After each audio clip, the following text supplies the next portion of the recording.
might have been a wonder kid in that sense, क्योंकि मुझे सारी की सारी किताब याद होती थी, and I never prepared notes, never, even for examination, even for class room notes, कुछ भी कभी भी notes नहीं बनाते थे मैं।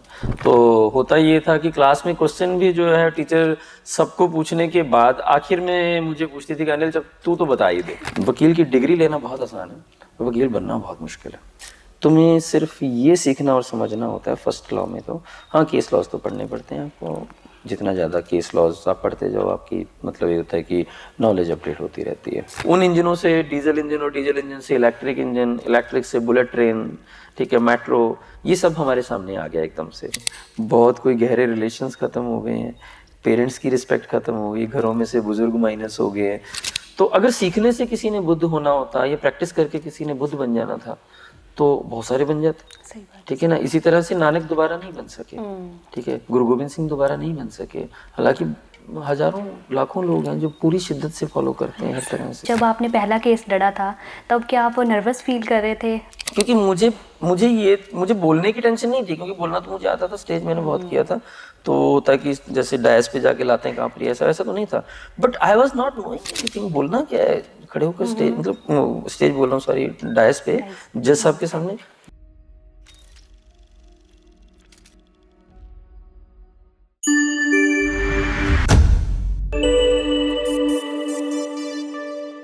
नमस्कार, आप सबका मैं स्वागत करती हूँ जी फ्लाइट मोड के एक और नए पॉडकास्ट में। आज का हमारा पॉडकास्ट बहुत ही खास होने वाला है, क्योंकि आज हमारे साथ एक ऐसे व्यक्ति हैं जो सिर्फ कानून ही नहीं जानते बल्कि लोगों को न्याय दिलवाने के लिए दिन रात लड़ते हैं। जी, आज हमारे साथ हैं हाई कोर्ट के एडवोकेट मिस्टर अनिल सागर जी। नमस्कार। आज हम बात करेंगे कुछ कानूनी और कुछ मज़ेदार पलों के बारे में। सबसे पहले हम स्वागत करेंगे मिस्टर अनिल सागर जी का। नमस्कार सर। नमस्कार। कैसे हैं आप? हेल्थ ठीक है आपकी? Everything is fine. सर, आपने एडवोकेट फील्ड ही क्यों चूज़ की? आपके कोई घर वालों ने बोला था कि आप एडवोकेट बने, या फिर बचपन में आपके किसी ऐसे दोस्त ने बोल दिया कि भाई तू बातचीत बहुत अच्छी कर लेता है, बहस बहुत अच्छी कर लेता है, तू एडवोकेट बन जा? Anmol, actually, my education has done from Bathinda. Have you heard about that? Bathinda Yes, sir. is, I mean, very interior and like somehow जिस वक्त में हमने वहाँ पर एजुकेशन लिया था, स्कूल कॉलेज वगैरह किया था, तो at that time it was, I mean, place where you can say कि it was just a part of Rajasthan, kind of रेगिस्तान था वहाँ पर, रेत कैसे टीले हुआ करते थे। So my father was in army, military engineering services में थे, तो that's why we stayed there in Bathinda cantonment. So cantonment was the area, I mean, rough and dry, बहुत ज़्यादा गर्मी और बहुत ज़्यादा सर्दी होती थी। सो बचपन मीन ये था कि I had been school from city, तो कैंट से सिटी जो था 8-10 किलोमीटर था, तो it was very like tough, आना जाना बहुत मुश्किल हुआ करता था उन दिनों, लोकल बस वगैरह ये वो। तो आई हैड बीन लाइक एक नेचुरल मेरा वो ग्रैस्प था, एक नेचुरल इंस्टिंक्टिव मेरे अंदर कुछ गॉड गिफ्टेड वो फैसिलिटी थी भगवान ने मुझे दी हुई। उसमें ये था कि मुझे याद बहुत रहता था तब, अब नहीं रहता, कोविड के बाद तो बहुत ज़्यादा अफेक्टेड हो गया है। तो at that time I was almost, अब मुझे लगता है कि I might have been a wonder kid in that sense, क्योंकि मुझे सारी की सारी किताब याद होती थी, and I never prepared notes, never, even for examination, even for class room notes, कुछ भी कभी भी नोट्स नहीं बनाते थे मैं। तो होता ये था कि क्लास में क्वेश्चन भी जो है टीचर सबको पूछने के बाद आखिर में मुझे पूछती थी कि अनिल जब तू तो बता ही दे। तो it was like a gift to me by the god, but मुझे पता नहीं था कि ये गिफ्ट है और it is very precious one. Somehow मैं उन चीज़ों को लेकर बहुत लापरवाह था। I was very intelligent student. Intelligent होने का भी मुझे बाहर से ही पता चलता था, खुद से नहीं पता चला, क्योंकि father was not taking very much interest into my studies and all, and mother मेरे वो भी वर्किंग थे। शी वाज, आजकल जो BSNL है, eight that time it was post and telegraph department हुआ करता था। तो मम्मी जो थे, शी वाज, उनको ये था कि मेरा बच्चा बहुत अच्छा है, जैसे हर माँ को लगता है। हुआ ये था कि हम लड़कों की ही सिर्फ 9वीं और 10वीं क्लास थी, उससे पहले को एजुकेशन था हमारा स्कूल। तो 10वीं क्लास में क्या हुआ कि जो एक प्री बोर्ड पेपर होते हैं, तो उसमें मैं मैथमेटिक्स में फेल हो गया था। I just got 49 marks out of 150। 50 चाहिए थे, तो मुझे डिस्क्वालीफाई कर दिया गया कि he is not able to appear for the final exam. Okay. But ये था कि मम्मी ने आके टीचर को बहुत उस तरह से रिक्वेस्ट की, she was actually in tears कि मेरा बेटा जी आप एक बार इसको चांस दे दो। Yes. बट टीचर वाज कि नहीं नहीं, ਅਸੀਂ अपना रिजल्ट नहीं खराब करना हैगा, तो ਇਹਨੂੰ ਕਿਤੇ ਤੁਸੀਂ ਕਿਸੇ ਹਲਵਾਈ ਕੋਲੇ ਲਾ ਦਿਓ, ਕਿਸੇ ਕੋਲੇ ਕੰਮ ਲਾ ਦਿਓ, 200-300 रुपए कमा लूंगा महीने ਦੇ, ਕਿ ਇਹਨੇ ਕੁਝ ਨਹੀਂ ਪੜਨਾ ਵਗੈਰਾ, ਕੁਝ नहीं करूंगा ये कहना है। तो मैं जस्ट मैं देख रहा था ये क्या हो रहा है ना। तो उसके बाद ट्यूशन के लिए लेके गए मैथमेटिक्स के, उसके लिए तो मैथमेटिक्स के जो ट्यूशन के जो टीचर थे, it was around December of 85। तो जब उनके पास लेकर गए तो वहाँ 3 लड़कियां थी जो हमारे आस पड़ोस की ही थी, ट्यूशन पे थी, तो वो भी 10वीं की ट्यूशन ले रही थी। तो बस में वो क्योंकि हमारे साथ ही जाती होती थी, तो मैं थोड़ा शरारत वगैरह ज़्यादा करता था, पढ़ाई में ध्यान कम था। तो टीचर ने मेरा टेस्ट लिया जिसमें 2 प्लस के और 1 माइनस का क्वेश्चन था। तो मुझसे वो 45 मिनट्स में क्वेश्चन नहीं हुए। तो वो मेरे मम्मी को बोलता कि भैन जी भी कोई फायदा नहीं है, ਤੁਸੀਂ ਇਹਨੂੰ ਲੈ ਹੀ ਜਾਓ, ਇਹ नहीं कहना ये चलना नहीं है। तो मम्मी फिर वहाँ फिर से रोना शुरू कर दी, कहती नहीं मेरा बेटा बहुत अच्छा है, आप इसको एक बार रख लो, फीस मैं दे दूँ। कहता नहीं जी फीस किस बात की लूंगा, पढ़ाना तो है कि 3 बार इनका जो दूसरी साथ की लड़की है इनका 3 बार वो सिलेबस जो है हो चुका है, तो he is good for nothing and आप इसको ले जाओ, कहते। तो मम्मी ने कहा कि नहीं आप इसको अगर बैठा लो पास में, कि एक तरह से वैसे ही बैठ जाएगा, चलो जो भी होगा देखी जाएगी, आप एक बार बैठा लो इसको। So that was the turning point in my life when I joined that mathematics class. And उसके बाद क्या था कि exactly after 1.5 month I was solving all the question with mean shorter equations, and सारी की सारी मैथमेटिक्स की किताब मुझे याद हो गई थी, और वो तीनों लड़कियां मेरे पास पढ़ती होती थी आके। और जब फाइनल एग्जाम हुए तो I was this much over confident कि 3 घंटे का पेपर मैं 1 घंटे में दे के आ गया था। And with all the attempts mean सारा का सारा जो क्वेश्चन पेपर सारे का सारे ही कर दिया था। जैसे उसमें ये होता था कि ए बी में से एक करना होता था, तो 15 क्वेश्चन है मुझे याद था, तो 15 के 15 30 के 30 कराया था वो। और क्योंकि आता इतना कुछ था, ओवरवेलम इतना था, मैंने हाफ टाइम से पहले पेपर दे दिया। तो in that exam I got around 143 out of 150। तो I topped my school. She told me, मैंने कहा ma'am what is the way to, मैं अभी तो मैं अंग्रेजी में बोल रहा हूँ ना, मैंने उनको ये बोला मैम अंग्रेजी किमें सीखनी है, मैंने अंग्रेजी सीखनी है ना, मैंने बड़ा शौक है। तो मैंने लिखना ते बोलना आ जाए। तो उन्होंने कहा, कहते कि Anil just try to think in English. So whatever you want to convey, you have to first think in that language. Only then you will become comfortable with the language. Right. So I just got the key. उसके बाद मैंने क्या किया कि whatever the my teachers or professor are just reciting in the classroom, तो जो भी बोलते थे तो उसको मैं कोशिश करता था कि अगर पंजाबी में वो बोल रहे हैं तो, क्योंकि वो पंजाबी से पंजाबी डिक्टेट करवाते थे, तो आई वाज मैंने उसको मौके पर ही ट्रांसलेट करके अंग्रेजी में लिखता रहता था।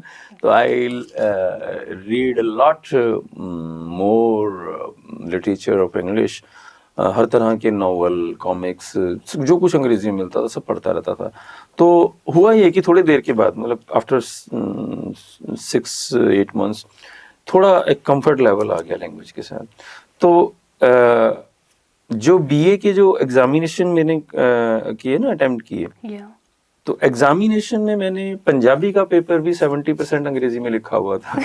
So I used to write everything in English. Philosophy के क्वेश्चन है वो पंजाबी में है या हिंदी में है, I used to write in English only.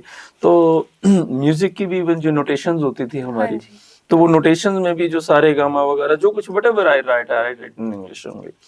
तो उससे एक इम्पैक्ट आया, मुझे लगता है actually I am not this much intelligent in study, academic में मैं उतना अच्छा नहीं हूँ मुझे पता है, बट क्योंकि वो एक तरीका था, तो ये टीचर्स को लगता होगा कि यार ये अंग्रेजी में लिख रहा तो सब कुछ बढ़िया लिखा होगा। आई टॉप कॉलेज ऑल्सो, तो कॉलेज भी टॉप कर गया मैं 3 साल।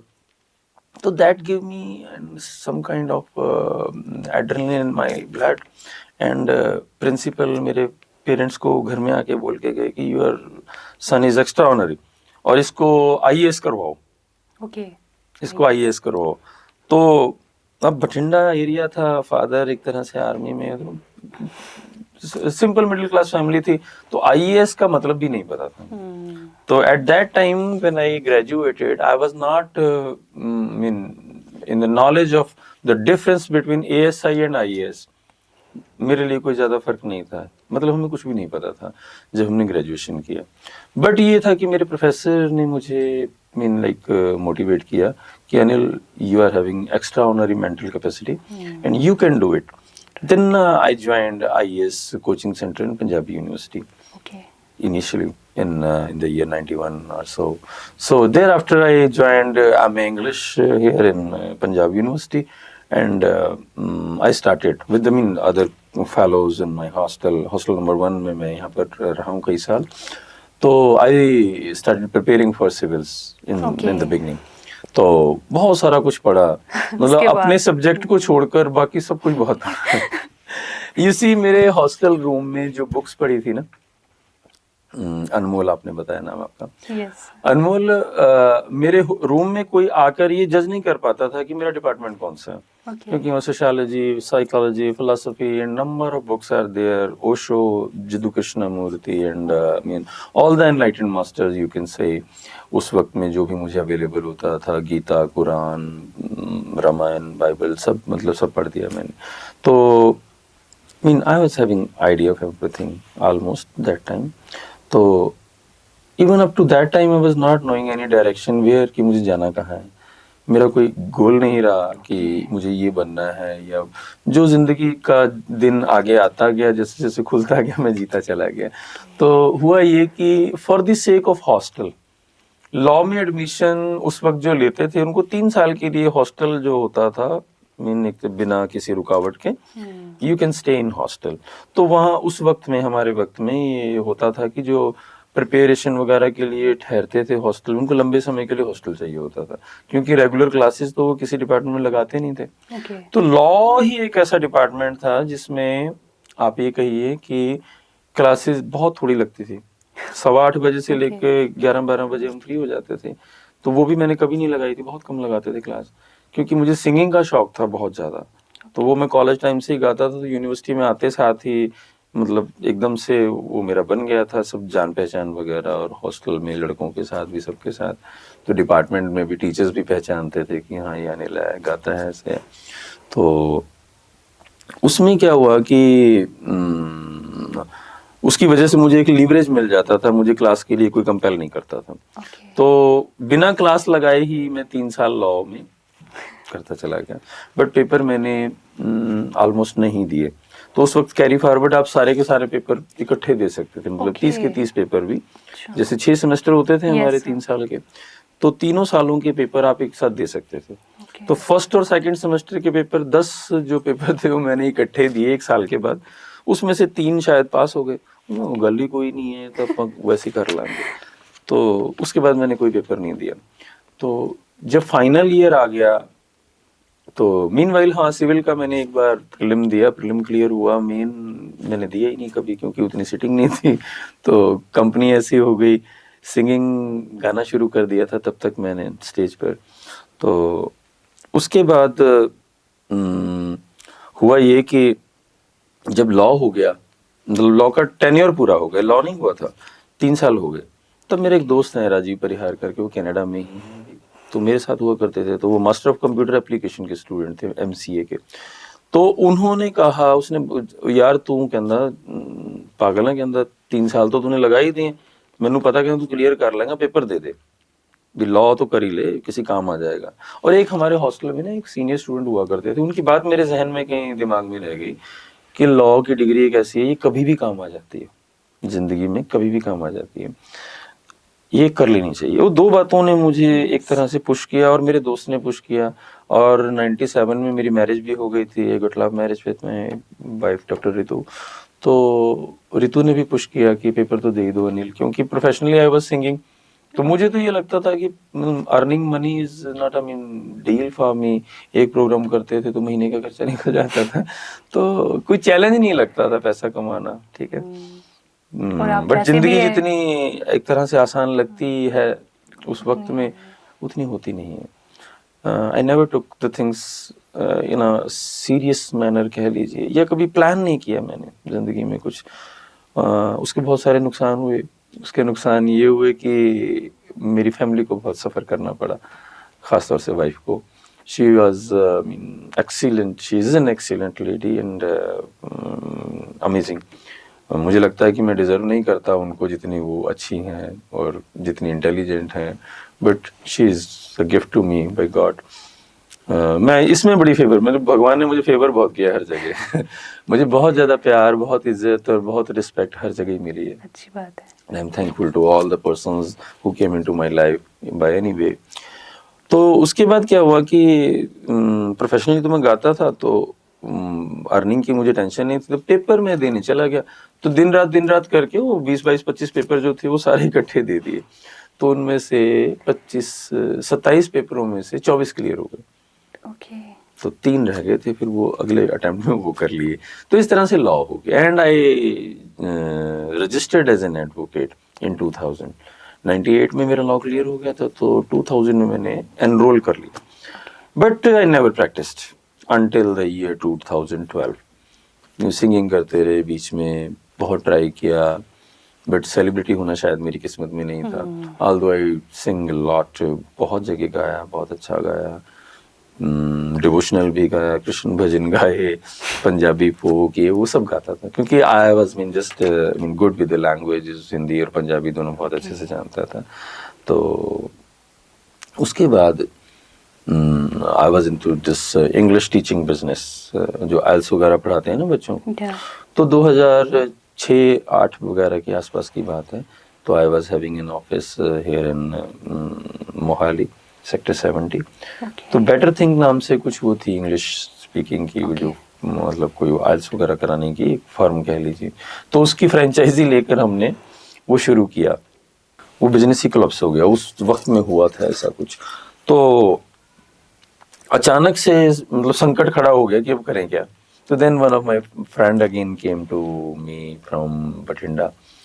वो बोले कि अनिल भी तेरी अंग्रेजी भी चंगी है, गलबात तो तू कर ही लेना, बोलदा बहुत है, ते तू प्रैक्टिस करने बारे क्यों नहीं सोचा. और मैं कहा तू प्रैक्टिस दी गल करदा, मैं जिंदगी च कभी काली पैंट नहीं सवाई, ठीक है. तो कॉलर वाली मैंने शर्ट नहीं पहनी थी कभी. तो because of as a singer I used to wear only T shirts and वो मॉडर्न जो कपड़े होते हैं तो स्टेज के जैसे होते हैं, फॉर्मल में पहनता नहीं था. तो उसने मुझे पुश किया. Then I joined the practice. बड़ा शर्माते से मैं कोर्ट गया, क्योंकि फर्स्ट टाइम जब ड्रेस वियर की, तो डीडी शर्मा सर हैं यहाँ पर एडवोकेट, जिनके पास मैंने ज्वाइन किया था. पर शायद सीखना मेरी किस्मत में नहीं रहा, कभी भी सीख में पाया भी नहीं. सीधा मतलब करना ही पड़ा मुझे. तो गाने के साथ भी ऐसा ही था, मैंने सीखा नहीं फॉर्मली गाना, बट सीधा गाने शुरू कर दिया था स्टेज में. स्टेज नहीं सिखाया जो कुछ भी सिखाया. तो इसी तरह से वकालत में भी ऑलमोस्ट आप ये कह लीजिए, because of I was comfortable with the stage and talking, and more over एक थोड़ा सा और मतलब एक एक्स्ट्रा एज मिल गया कि अंग्रेजी से मुझे बहुत ज़्यादा कुछ डर नहीं लगता था. तो I started practice in high court. और फ्रॉम डे वन ये था कि मतलब मैंने फिर मुझे सोचने की ज़रूरत नहीं पड़ी. तो इट वाज माय डेस्टिनी कह लीजिए. उससे पहले मैं कभी कचहरी के पास से भी नहीं निकला था. 12-13 साल 15 साल almost after doing my laws, 15 साल तक मैंने कभी ख्याल भी नहीं आया कि वकालत चीज़ क्या होती है, क्योंकि कोई ख़ानदान में भी आसपास भी कोई एडवोकेट, कोई पड़ोस में भी नहीं था, क्योंकि हम आर्मी एरिया में रहते थे. तो वहाँ पे तो कोई आसपास भी कोई वकील नहीं रहता था और कभी कोई वास्ता पड़ा नहीं था. सो आई वाज इन, जब फर्स्ट डे मैंने हाई कोर्ट में गया ना, तो वकालतनामा होता है हमारा, जिसको पावर ऑफ अटॉर्नी बोलते हैं आपको. That is the basic document when you have just talking to your client and he signed it for you, engaging you as an advocate. So this is the mean basic document. तो पहली बार जब मैंने वकालतनामा देखा तो मैं उसको उल्टा सीधा करके यार अच्छा ये सब. So but then again I see that कि God was somewhat kind to me and भगवान ने मुझे बहुत कृपा की कि वकालत बहुत अच्छे से चल गई. एंड बड़ी जल्दी ही चीज़ें एक तरह से, क्योंकि मेरी वो जल्दी से सीखने की जो वो कैपेसिटी थी और आदत थी, गॉड गिफ्टेड जो है, तो that help me here also. तो फिर मतलब I just came into this and 2 साल हाई कोर्ट करने के बाद मुझे लगा कि नहीं, अब तो जैसे कि मतलब एक ऊपर ऊपर से काम कर रहा हूँ मैं, जिसको बोलते हैं प्रोफेशन का, वो नहीं समझ में आ रहा था। Then I join district court, trial करना शुरू किया।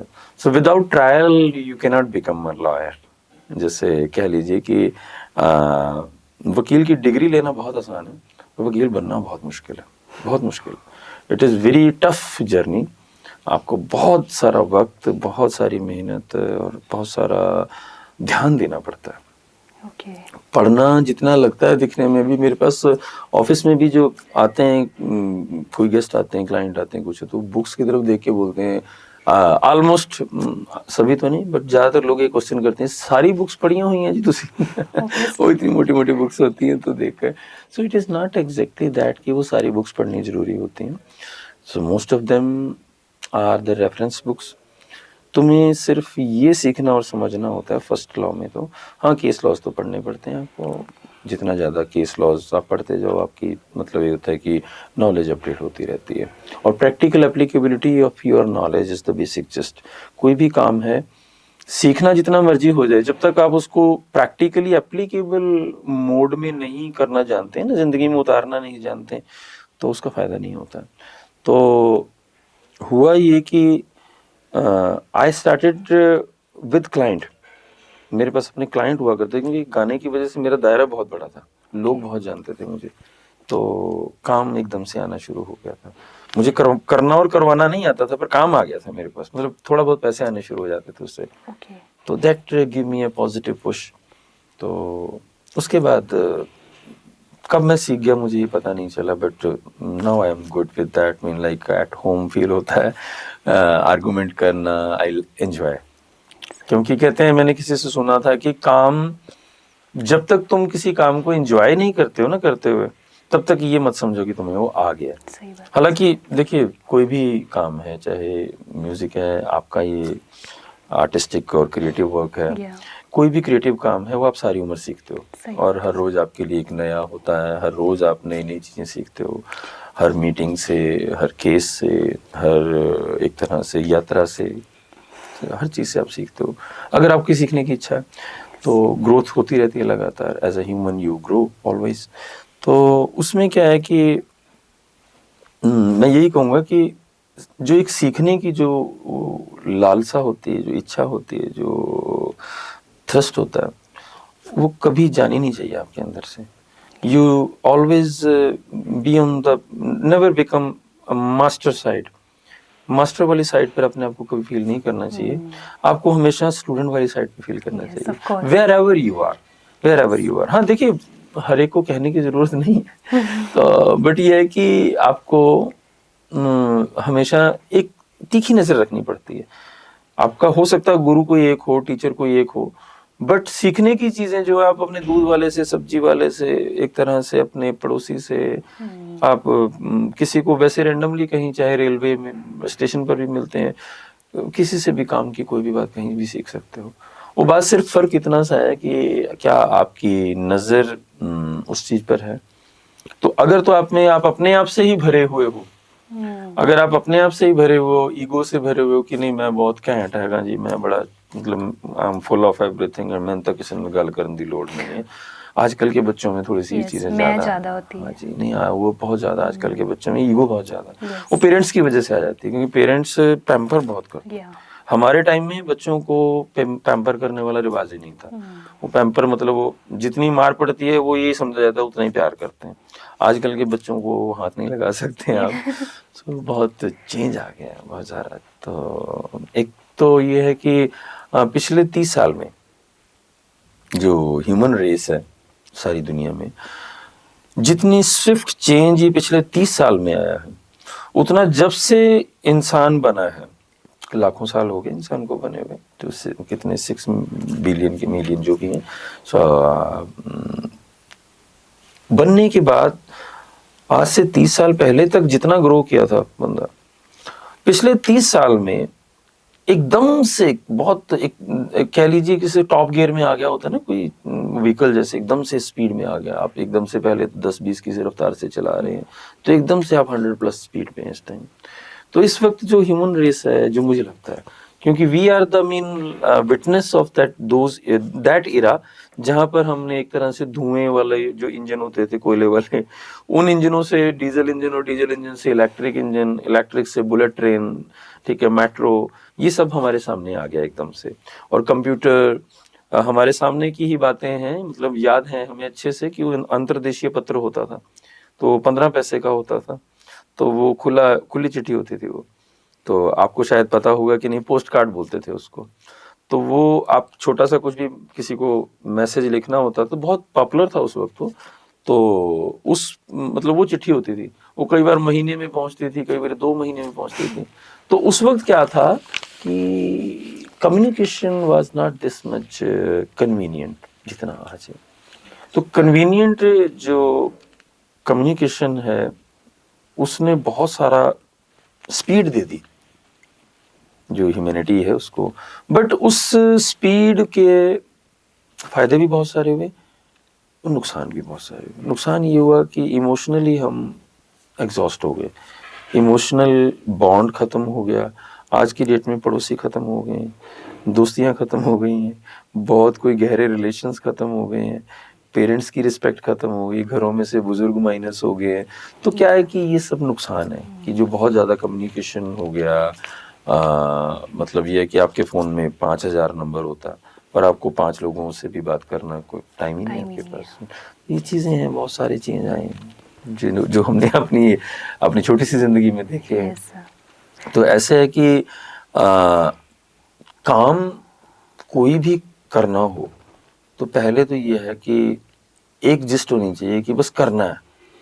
एक when I was in 10th, छोटी सी बात है, वो काम की बात है इसलिए बता रहा हूँ, सीखने को लेकर हमारे टाइम में उसमें कंपटीशन रिव्यू आते होते थे, छोटी सी ऐसे मैगजीन है, अभी भी शायद आती होगी, अब मुझे पता नहीं है। बहुत अच्छे मतलब क्रिकेट के प्लेयर हमारे उस टाइम स्टार प्लेयर होते थे, तो उनका इंटरव्यू छपा था। तो ही सेड समवेयर, मुझे याद है कि क्योंकि वो एक अंग्रेजी की कहावत है ना कि practice makes a man perfect, तो वो मैंने पहली बार उस वक्त सुना था सुनील गावस्कर के मुंह से कि it's not the practice which makes a man perfect, it's the competition which makes a man perfect. Yes of course. तो उससे क्या हुआ, मैं उसके बीच का फर्क मैंने समझा थोड़ा सा उस बात का कि ये है क्या। तो उसका मतलब यही था कि आपको कंपटीशन में रहना होगा, और कंपटीशन में रहने के लिए आपको सीधा परफॉर्मेंस में उतरना होता है। तो परफॉर्मेंस में अगर आप सीधे उतर जाएंगे, उससे आपको डर घबराहट नहीं लगता। देखो, आप जितना मर्जी कोई काम सीख के कर लो, ठीक है, वो आपका शुरू शुरू में गलतियां तो होनी ही होनी। आप सब्जी बनाना, चाय बनाना भी सीखो तो शुरू में खराब हो गई होगा, ठीक है। आप किताबों से जितना मर्जी पढ़ लो, तो practically when ever you will be doing that thing ना, तो गलतियां होंगी ही होंगी। तो मैंने उस चीज में, आप कह लीजिए कि जिद थी थोड़ी सी, चाहे कोर्ट प्रैक्टिस भी जब शुरू की तो तब भी ये था कि कोई बात नहीं, खड़े हो जाएंगे, केस में बोलेंगे, कोई दिक्कत नहीं है। क्योंकि हेजिटेशन, अगर एक बार आप हेजिटेट कर जाता है ना, बैक फुट पे हो गए, तो बहुत मुश्किल हो जाता है, आगे आना बहुत मुश्किल हो जाता है। बट एक बार आपने मतलब आंखों में आंखें डाल के कि हाँ यार अभी ये खतरा है और ये इसको मैंने फेस करना है और मुझे करना ही है और कोई ऑप्शन नहीं है, तो then you can do it. और यकीन मानो, उसमें मुझे लगता है कि ईश्वर भगवान जिसको भी आप मानते हो, वो आपकी बहुत सपोर्ट करते हैं इसमें। अगर आप इस तरह से चलते हो तो मैं ये नहीं कहता कि आप एकदम से सेलिब्रिटी बन जाओगे या बहुत सारा पैसा कमा लोगे या कुछ भी, पर एक बात जरूर है, अनमोल नाम है। यस। अनमोल, एक बात जरूर है कि अगर आप किसी काम को बहुत शिद्दत से करते हो ना, तो आपके उस काम में फेल होने को लेकर, आपके उस काम को मतलब उस काम से कुछ कमा पाना नहीं पाना, आपको रिग्रेट नहीं होता कभी। आप उसको, उस वक्त को बहुत अच्छे से जीते हो। और मेरे लिए जीने का मतलब यही है कि आप whatever you are doing, do it with your 100% attention, intention and perception. ये चीज़ें आपकी एक पिन पॉइंटेड, उस पर जब तक फोकस नहीं है, आप बैठा, मैं आपके साथ मान लीजिए इंटरव्यू की बात कर रहा हूँ, अगर मेरे दिमाग में केस चल रहा है या ऑफिस का कुछ चल रहा है, तो I will not be wholeheartedly involve with this talk show. तो अगर इससे मैं बात ही नहीं कर पाया, तो वही again I will come back to my point कि if I will not be enjoying the talking with you, तो ये किसी बात, इसका मतलब नहीं रह जाएगा कोई, that will be just a formality. So हर काम में यही है मेरा कि मुझे लगता है कि इसी तरह से ड्राइविंग मैंने 2 दिन में सीख ली थी। उर्दू बहुत मुश्किल जुबान है। लैंग्वेज। उर्दू के बारे में ये कहा जाता है कि आती है उर्दू जुबान आते आते, तो शायर लोग बोलते हैं। तो क्योंकि गाता था तो थोड़ा स्टेज पर बोलता था, तो उर्दू का शौक भी था कि उर्दू सीखनी चाहिए। पर मेरे ना हॉस्टल रूम में साथ वाला रूम था, वो जुल्फिकार अली थे, इंडियन थिएटर के स्टूडेंट थे वो। तो उनकी चिट्ठी कोई आई हुई थी, तो बहुत सुंदर उर्दू में उस पर लिखा हुआ था कुछ कुछ। तो मैं उसको चिट्ठी पकड़ाने गया, मैं कहा भाई जुल्फी ये तेरी चिट्ठी आई हुई है। कहता हाँ। मैं कहा यार लिखा हुआ सुंदर है। कहता हाँ ये उर्दू। कहता है सही है। मैं कहा ये कितनी देर में आ जाती है? वो कहता भाई रहने दो, आपके बस की नहीं है, पंजाबी हो आप, ठीक है। तो वो थोड़ा होता है जो मतलब जो एक किसी भी उसके विद्वान लोग होते हैं ना, उनको ये लगता है कि ये काम हर एक के बस का नहीं है सीखना कुछ भी। तो ही समहाउ चैलेंज मी कि ऐसे तेरे बस की नहीं है। तो मैं कहा वैसे करना क्या, मतलब ये कहाँ मिलता है, इसका कायदा वगैरह कहाँ मिलता है सीखने के लिए? तो वो कहता है ये पढ़ा है यहाँ पे। वो शायद पान वगैरह खाता, अरे यहाँ पढ़ा है यार, यहाँ से देख लो। तो उसने मुझे इतना पतला सा कायदा दिया वो। तो 3 दिन के लिए I just lock my self in my room. मैं बाहर ही नहीं निकला कमरे से। हॉस्टल के रूम में मेरे खाना वगैरह आता रहा। तो 3 दिन के बाद जब मैं रूम खोल के निकला तो मुझे उर्दू आती थी। अच्छा, उर्दू सीख रहे थे। I was able to write and read. आज तक मेरे पास हिंद समाचार न्यूज़पेपर है, एक ही न्यूज़पेपर इस एरिया में अपने आता है जो उर्दू में है। Okay. और मुझे लगता है मोहाली में 3 या 4 अखबार हो जाते हैं, तो एक मेरे पास आता है। तो आई एम रीडिंग दैट। तो मतलब दिस इज मतलब आई एम एंजॉय। आपने 3 दिन में ही उर्दू सीख ली? मतलब इनिशियली पढ़नी सीख ली थी, Okay. उसके बाद जैसे जोड़ जोड़ के आप पढ़ना सीख जाते हो ना। ठीक I never took help of any like उस्ताद जी और सो, किसी और की कोई हेल्प नहीं ली, बस अपने आप से वो सीख लिया था। पढ़ने लायक हो गया था, तो पढ़ने लिखने लायक हो गया था। तो क्योंकि यूज में नहीं है ना हमारे यहाँ ज्यादा, generally you won't see much boards, sign board और डायरेक्शन इन उर्दू। जैसे दिल्ली से आप आगे चले जाओ तो वहाँ पे उर्दू में आपको लिखे हुए मिल जाते हैं बोर्ड वगैरह। मुजफ्फरनगर या इस तरफ जाओ तो तकरीबन आपको उर्दू में चीज़ें मिलेंगी। हिमाचल में तो बहुत देर तक सेकंड लैंग्वेज उर्दू रही है, और जम्मू कश्मीर में फर्स्ट है। तो हमारे यहाँ तो कभी रही नहीं उर्दू। बेसिकली आपकी चाह थी सीखने की, तो सीख ली। बिल्कुल, मतलब वो था चाह से भी ज्यादा ना एक पागलपन चाहिए होता, जुनून चाहिए होता। तो वो जुनून जब तक ना हो कुछ करने का, बिना जुनून के नहीं होता कुछ। मतलब आप कुछ कोशिशें तो बहुत करते रहते हैं, बट ये होता कुछ होता नहीं है, पर जुनून हो तो हो जाता है। सर आप तो सच में एक्स्ट्राऑर्डिनरी हैं। नहीं, actually every person is extraordinary. अपने आप में सभी एक्स्ट्राऑर्डिनरी होते हैं, क्योंकि ईश्वर ने किसी को भी एक दूसरे जैसा नहीं बनाया। और एक जरूरी बात, और मतलब जो अपनी जिंदगी के तजर्बे से मैं कह रहा हूँ कि किसी को भी किसी के जैसा होने की जरूरत नहीं होती, क्योंकि मुझे अगेन आई विल से कि मैं उल्टी तरफ से देखता हूँ, मतलब विपरीत डायरेक्शन से मैं देखता हूँ कि ईश्वर को इतने सारे लोग बनाने की जरूरत ही नहीं थी। अगर उसने अलग लोग नहीं बनाने थे, अलग पर्सनैलिटीज नहीं बनानी थी, अलग तरह का उसको दुनिया में चेंज नहीं चाहिए था, जो भी ऑलमाइटी, जो भी इस दुनिया को सुप्रीम पावर रन कर रही है, तो उसको जरूरत नहीं थी। इसी तरह से मैं ये भी कहता हूँ कि आप जैसे हो, जो हो, बस अपना बेस्ट करते रहो और कुछ नहीं। आप ये मत सोचो कि मैं तो, मान लो कोई नॉन वेज खाता है, कोई कुछ करता है, मतलब उसको ये कोई गिल्ट नहीं होना चाहिए। उसको गिल्ट नहीं होना चाहिए कि मैं बुद्ध जैसा नहीं हूँ या गुरु नानक जैसा नहीं हूँ। अगर वो देखो, गुरु नानक देव जी या महात्मा बुद्ध जिनको हम बोलते हैं, वो अपनी चॉइस से नहीं बने थे। It was God's decision. वो ईश्वर का, उसको विधान कह लीजिए या एक काम कह लीजिए कि ईश्वर चाहते थे कि नानक आए, तो वो नानक हुए।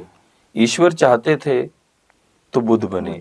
आप देखिए, इससे आप देखिए, थोड़ा सा अंदाजा लगाइए कि बुद्ध जो भिक्षु, जो उनके जो डिसाइपल हैं, वर्ल्ड में सबसे ज्यादा पॉपुलर जो अगर कोई रिलीजन है तो वो बौद्धिज्म है। तो बौद्धिज्म जो है, उनके सभी भिक्षु, उनको बोलते हैं ना बौद्ध भिक्षु, सीखने के लिए होते हैं। जो मतलब उनके डिसाइपल है। पर मेरी नॉलेज में महात्मा बुद्ध के बाद, मेरी नॉलेज में, क्योंकि मुझे ज़्यादा पता नहीं है उनके बारे में, उनकी जो बेसिक टीचिंग है उनका पता है, पर उनके बाद उनके सेक्ट में क्या हुआ मुझे ज़्यादा नहीं पता है। पर बुद्ध के बाद कोई बुद्ध नहीं हो पाया। बुद्ध के बाद बुद्ध को फॉलो करने वालों में से कोई बुद्ध नहीं हो पाया। तो अगर सीखने से किसी ने बुद्ध होना होता या प्रैक्टिस करके किसी ने बुद्ध बन जाना था तो बहुत सारे बन जाते। सही बात। ठीक है ना। इसी तरह से नानक दोबारा नहीं बन सके, ठीक है, गुरु गोविंद सिंह दोबारा नहीं बन सके, हालांकि हजारों लाखों लोग हैं जो पूरी शिद्दत से फॉलो करते हैं हर तरह से। तो मतलब ये है कि आपको किसी के जैसा होने की जरूरत नहीं। हाँ, इतना ये देखो, ये तो जरूरी है कि अगर कोई जैसे आपके घर में कोई बुजुर्ग हैं तो आप उनको फॉलो करते हो। ऐसे ही सोशली जो कोई एनलाइटेंड मास्टर्स हैं, आपको उनकी उनसे जीवन की जो बेसिक चीज़ें आप समझते हैं, जिंदगी के बारे में समझते हैं, फिलॉसफी समझते हैं, दर्शन समझते हैं, जीने का तरीका समझते हैं, तो वो उसके लिए तो कभी भी, मैं सीखने की तो बात मैं कर ही रहा हूँ कि जहाँ से भी सीखने को मिलता तो सीखना चाहिए। तो ये ज़रूरी है। अभी पीछे महाकुंभ होकर हटा तो somebody was asking in my office, कहता ये बाबे हैं ना की फायदा, कहता इन्ने सारे साधु तुरे फिरदे इन्हां दा की कंट्रीब्यूशन है सोसाइटी को। सो दिस इज शेयर इग्नोरेंस, क्योंकि जो एनलाइटेंड मास्टर्स की नॉलेज है, जो किसी भी तरह के तपस्वियों की, साधुओं की, वो हर धर्म में होते हैं। वो कल हिंदू धर्म के ही धर्मगुरु नहीं, वो मुस्लिम्स में भी होते हैं, वो हर जगह होते हैं, इंसानों में सब जगह होंगे। वो जिनकी भी डिवोशन, डेडिकेशन और एक तरह से कनेक्टिविटी होती है सुपर पावर के साथ, उनकी वजह से ही हम लोग समाज को इस तरह से देख पाते हैं और समाज इस तरह से ग्रो करता है।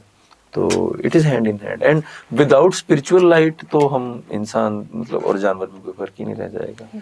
तो फिर तो सिर्फ और सिर्फ हम एक वेजिटेटिंग स्टेट होगी, ग्रो नहीं कर पाएंगे। ग्रो करने के लिए दैट स्पिरिचुअल लाइट, उसकी जो रोशनी है, उसी में हम धीरे धीरे चलते हैं। हमें पता हो नहीं पता हो, होते हम उसी के इन्फ्लुएंस में, करते हम वही कुछ हैं जो हमें ईश्वरीय सत्ता हमसे करवाती है।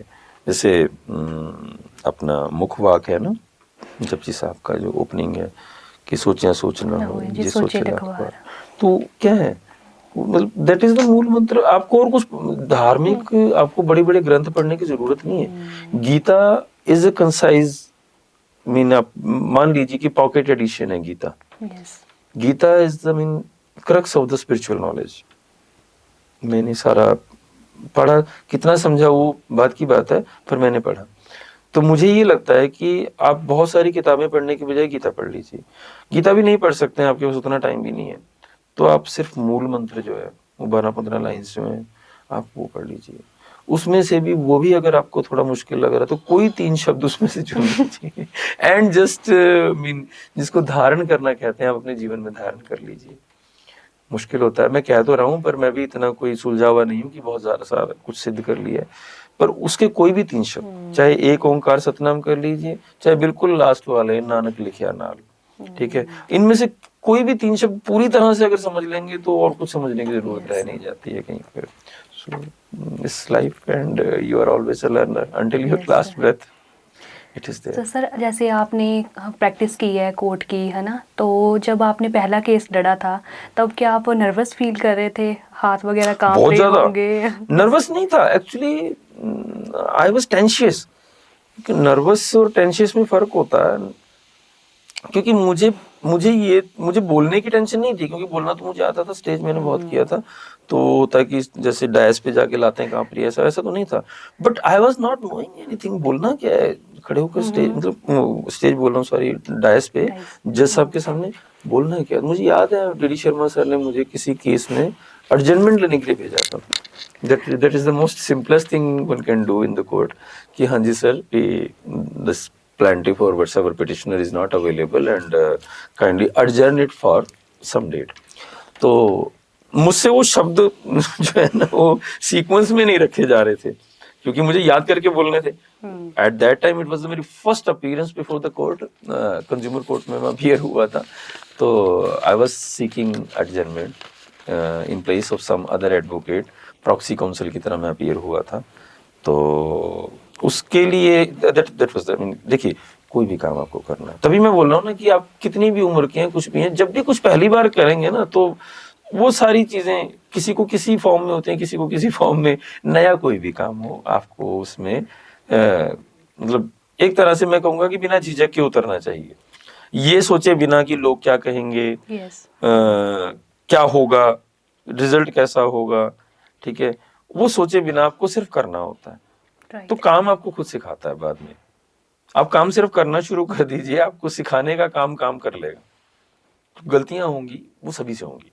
कोई भी कहीं से भी सीख के आया, अगेन आई विल रिपीट, कहीं से भी सीख लो, कितने भी अच्छे मास्टर से सीख लो, ठीक है, जब भी आप उस काम को करोगे और करना शुरू करोगे, ठीक है, तो वो आपको टीचिंग्स जो है वो आगे जाके हेल्प करेंगी। बट जब शुरू करोगे ना, तो तब तो गलतियां होंगी, और गलतियों से मतलब घबराओगे तो फिर आप काम नहीं कर पाओगे। That is difficult to do. आजकल की मेरे पास केस आते हैं बहुत सारे, तो प्रॉब्लम क्या होती है, फैमिली प्रॉब्लम क्या है कि जी साडी कुड़ी तां जी नौकरानी थोड़ी ना, ठीक है। एंड पीपल, अनमोल, मुझे हैरानी होती है कि पेरेंट्स जो हैं, खासतौर से मदर्स, वो अपनी बेटियों को ये शिक्षा देती हैं या ये सिखाती हैं कि तूने जाके वहाँ पे ना अपने इन लॉज के यहाँ काम नहीं करना, ताकि उनको ये ना हो कि इसको काम आता है और वो फिर तेरे पे ही काम डाल देंगी। तो तूने यही कहना कि मैं नहीं अपने घरे कदे किसी काम नूं हथ लाया, ये मेरे को कोई काम करने की ना तो आदत है और ना ही मेरे को काम करना आता है।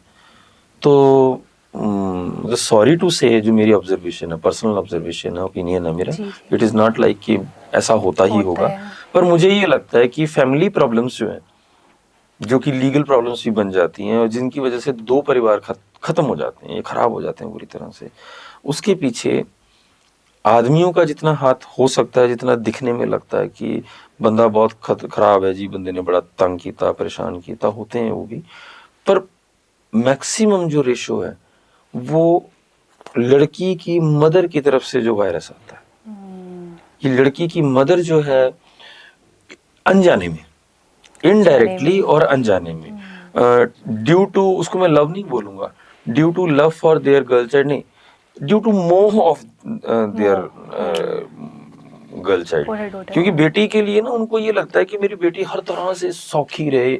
सौखे रहने का मतलब ये है कि काम ना करना पड़े और ऐसे ना हो वैसे ना हो, मतलब होना उल्टा चाहिए। आपको बहुत सारा काम बच्चों को सिखाना चाहिए, चाहे लड़का है चाहे लड़की है, बहुत उनको फिजिकली बहुत स्ट्रांग बनाना चाहिए, मेंटली बहुत स्ट्रांग बनाना चाहिए, और काम तो जितना आता हो, जितना सिखा सकते हो उतना सिखा दो बच्चों को।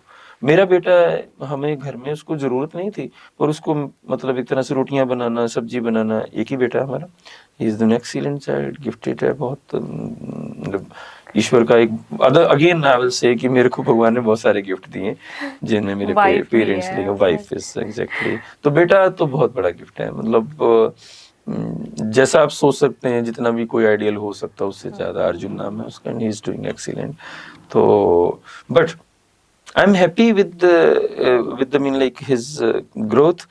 उसकी मदर का बहुत कंट्रीब्यूशन है उसके इस तरह के होने में, पर मेरा भी जहां तक था कि मुझे तो बेटा, एक तो आपको फिजिकली बहुत स्ट्रांग बनना है, दूसरा ये है कि काम सारे सीखो। अभी भी वो जैसे सुप्रीम कोर्ट इंटर्नशिप करने गए हुए हैं, तो अर्जुन को मैंने यही सिखाया, बेटा जितना पैदल चलेगा, दुनिया में सीखने और समझने का एक और आसान तरीका है, आप किसी से ना सीखो, किसी के चेले मत बनो, चलना शुरू कर दो, सिर्फ पैदल चलना शुरू कर दो, आपकी सेहत भी ठीक रहेगी और आप बहुत अच्छे से सीखोगे भी दुनिया को। दुनिया सीखने का एक मतलब, ये कहीं पे मैंने कहीं पढ़ा नहीं है कि अगर आपको सीखना तो चलना चाहिए, ये मैं कह रहा हूँ, और ये मेरा मतलब 100% अश्योर्ड गारंटेड फार्मूला है कि जिसको कुछ नहीं आता ना, जिसको ये लगता है कि मैं मान लो मोटा बहुत हूँ, मेरे को आ कुछ नहीं रहा है, मुझे बात करनी नहीं आती, सिर्फ चलना शुरू कर दो। आप जहां जा रहे हो पैदल जाओ, प्रकृति आपको सिखाएगी। देखो, शेर को शिकार करना कौन सिखाता है, चिड़िया को उड़ना कौन सिखाता है, बाज को इतनी ऊंची हवा में से वहां से शिकार करना, क्योंकि देखो नेचर की ये ड्यूटी है कि आप नेचर में, मतलब जैसे आपको नेचर ने बनाया है, भेजा है, तो सर्वाइव अगर आप करोगे तो वो भी आपको नेचर ही स्किल देगी, ठीक है ना। तो जो देखिए, अब एक बात देखिए, सॉरी बातचीत थोड़ी लंबी हो रही है, शेर से बढ़िया शिकार तो नहीं कोई कर सकता, वो कौन से स्कूल में सीखता, और मदर से स्कूल कितनी को से। देर तक सीखता है, नहीं। बहुत थोड़ी देर, ठीक है। चीता है, चीते से ज्यादा कोई जितना शानदार लगता है वो दौड़ता हुआ, ठीक है। मोर जो भी करते हैं वो पता नहीं क्या, जिसको हम नाचना बोल देते हैं, वो पता नहीं वो क्या करते हैं अपने आप में, हमारे को लगता है कि वो डांस कर रहे हैं, बट वो कहाँ से सीखते हैं? सो नेचर से। तो देखिए बड़ा बहुत आसान है, सिर्फ अपने आप को फ्लो के साथ छोड़ दें, तो जितना पैदल चलेंगे आपकी सेहत भी ठीक रहेगी, आप खूबसूरत बहुत लगते हैं, क्योंकि सीधी सी बात, आप सेहतमंद हैं तो आप खूबसूरत हैं, ठीक है। और खूबसूरत होने का मतलब खूबसूरत दिखने का एक ये फॉर्मूला है कि आप सेहतमंद रहें, दिमागी तौर पर भी और फिजिकली भी। दिमागी सेहतमंद होना यह है कि आपके इनहिबिशंस नहीं होनी चाहिए, आपके माइंड में अननेसेसरली फियर्स नहीं होने चाहिए, इनसिक्योरिटीज नहीं होनी चाहिए, तो यू लुक ब्यूटीफुल।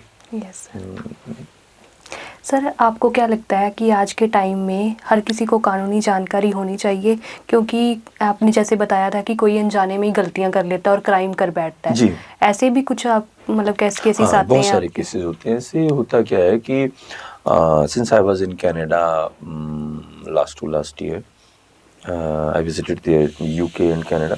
तो होता क्या है ना कि नई जगह कहीं पर गए हैं आप, तो it is not possible for everybody to know each and every law of every land. And as a common man यहाँ भी अब ये है कि बहुत सारे लोगों को पता ही नहीं होता कि क्या एक्टिविटी लीगल है या इलीगल है।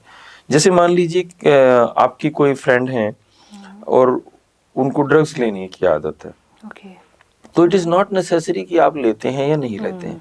अगर वो आपके साथ रह रहे हो, अगर कभी प्रॉब्लम में आ गए, तो अगर आप मतलब एक तरह से फंस गए कहीं पर, तो मतलब देखिए फंसना बहुत आसान है। खास तौर से हमारे हिंदुस्तानी लीगल सिस्टम में क्या है कि once you are mean roped into any case, चाहे बिल्कुल ही बिना किसी वजह के नाम आपका आ गया, आपकी कोई भी गलती नहीं है, पर अगर आप फंस गए, बहुत सारे केस होते हैं कि मतलब कोई बुजुर्ग है, कोई लेडी है, कोई मतलब जैसे ड्रग पैडलर होते हैं, तो उनको ये होता है कि अगर साथ में बैठे हैं बस में, एयरपोर्ट में भी, आप कई बार फिल्मों वगैरह में भी देखा होगा, तो उसके बैग में डाल दिया।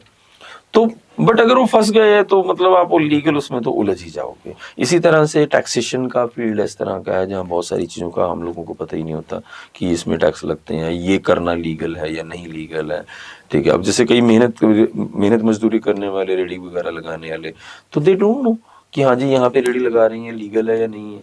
तो क्या होता है कि मतलब वो उसका उनको खामियाजा भुगतना पड़ता है।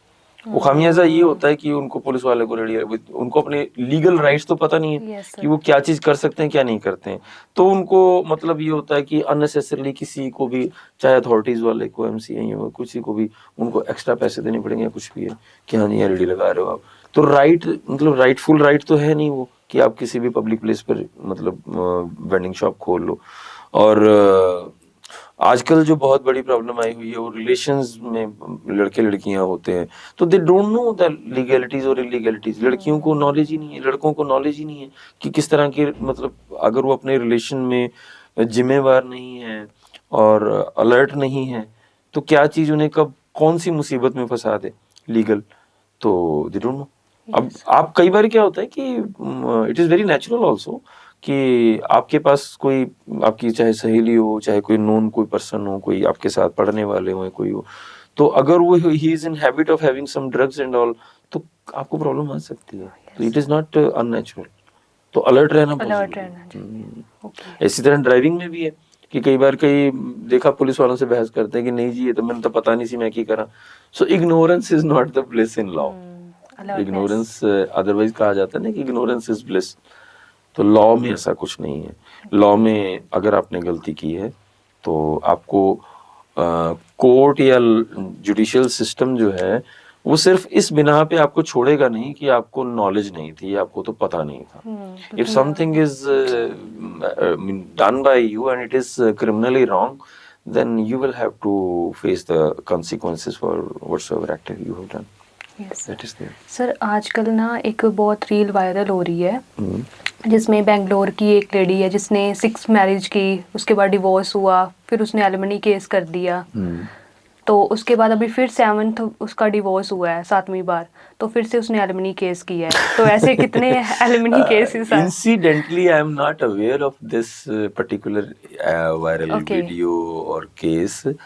इंसिडेंटली मेरी नज़र से गुजरा नहीं है। अब आपने बोला तो मैं इसको चेक करूंगा। तो एक्चुअली क्या है कि इसके लिए ना एक वर्ड होता है abuse of law, abuse of the legal system, कि नोइंगली आपको पता है कि एक तरह से अगर आप किसी के साथ रिलेशन में हैं या मैरिज आप कर लेते हैं तो मतलब ये मैं आपको वैसे बता रहा हूँ कि it is not necessary that you are a married woman. अगर आप किसी के साथ कोई किसी के साथ लिव इन में भी रह रहा है तो she is entitled for alimony and expenses. अगर एक खास सब्सटेंशियल टाइम तक कोई किसी के साथ लेडी रह रही है, लड़की रह रही है किसी लड़के के साथ, तो अगर वो अलग मतलब क्लेम करना चाहे तो legally she can claim damages and damages कह रहा हूँ सॉरी आई मीन एक्सपेंसेस जो हैं, तो under provision of section 125 old CrPC तो शी कैन क्लेम।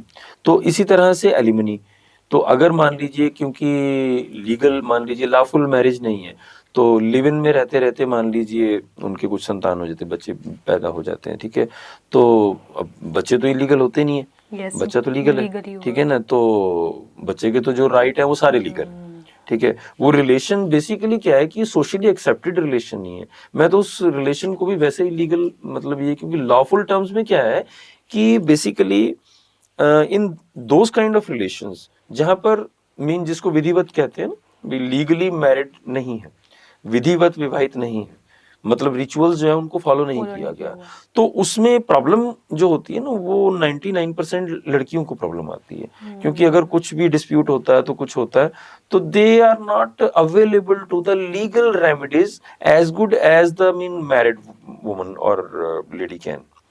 तो ये थोड़ी सी मतलब ये जहन में होनी चाहिए। मैं मतलब जो नए युग की लड़कियां हैं जो थोड़ा खुले विचारों के हैं कि हाँ जी लिव इन में रहने को बुरा नहीं मानते हैं या कुछ, उनको इन चीज़ों के लिए अलर्ट रहना चाहिए कि उनके लीगल राइट जो हैं वो एब्सोल्यूट नहीं होते हैं कभी भी, तो फिर उनको बाकी मतलब बाकी की उम्र में बहुत पछतावा होता, एक बार गया वक्त आता नहीं है हाथ में दोबारा, तो वो दिक्कत आती है।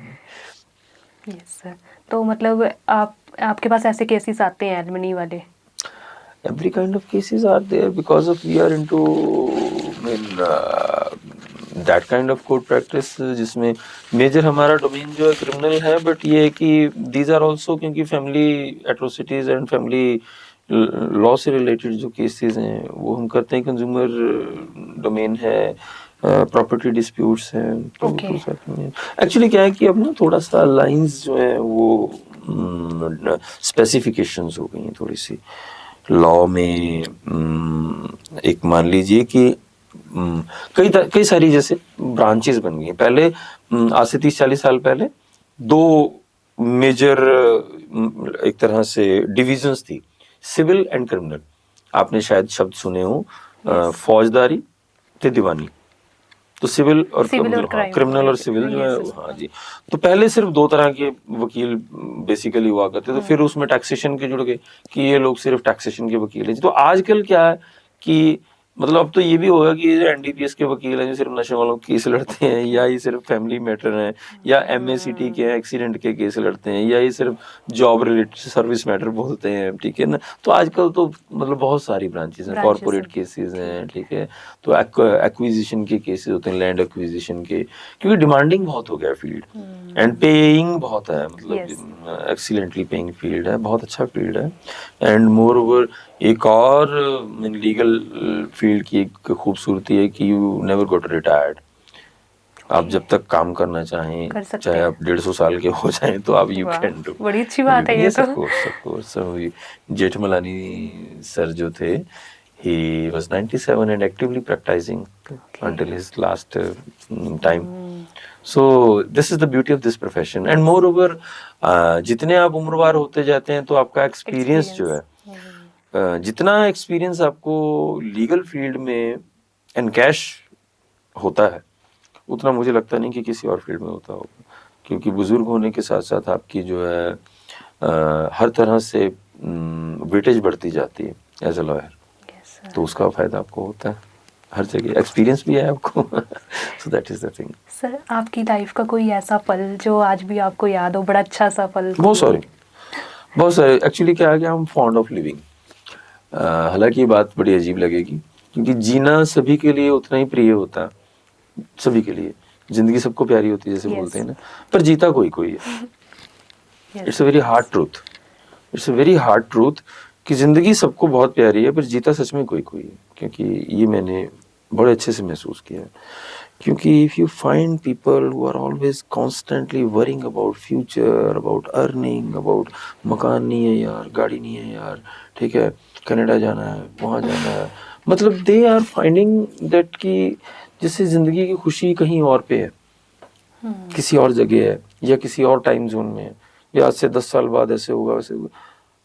मेरे साथ थोड़ा सा डिफरेंट रहा है। मुझे थोड़ा सा मैंने खैर उसका बहुत पे भी किया उस चीज़ का, क्योंकि रेकलेस रहने की वजह से बात शुरू की थी मैंने, क्या I never planned my life. Plan नहीं किया मैंने, प्लान इसलिए नहीं किया क्योंकि जो दिन होता है उसको उसी तरह से जीता हूँ, जो हालात सामने होते हैं उसको उसी तरह से जीता हूँ, तो प्लान करने का टाइम ही नहीं मिला कभी। तो उसमें क्या है कि उसका फायदा, एक फायदा मुझे बहुत बड़ा है कि मतलब any time I can leave this world.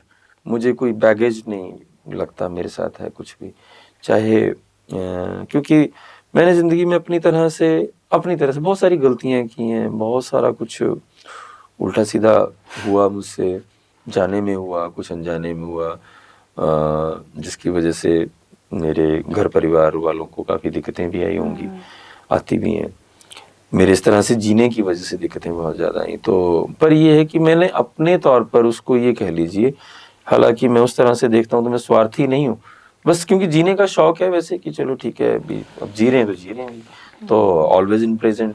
तो जैसे अभी मैं आपके साथ बात में, मतलब अगर जिसको बोलूँ कि मैं इस बातचीत का मजा ले रहा हूँ, तो मुझे याद ही नहीं है कि अब टाइम कितने टाइम का था, मेरी कितने वक्त की बात हुई थी, कितनी देर बात करनी है नहीं। So this is but in every field and every day happening to me, कि मैं जो भी कर रहा होता हूँ मैं उसमें इतना खो जाता हूँ कि मुझे इधर उधर की कुछ ध्यान में नहीं रहता। और मीन इस वजह से मेरे पास बहुत सारी ऐसे यादें हैं, बहुत सारे ऐसे पल हैं जो मेरे लिए बहुत खूबसूरत है। यादगार का मतलब ये होता है कि यादगार चीजें ऑलवेज प्लेजेंट नहीं होती हैं।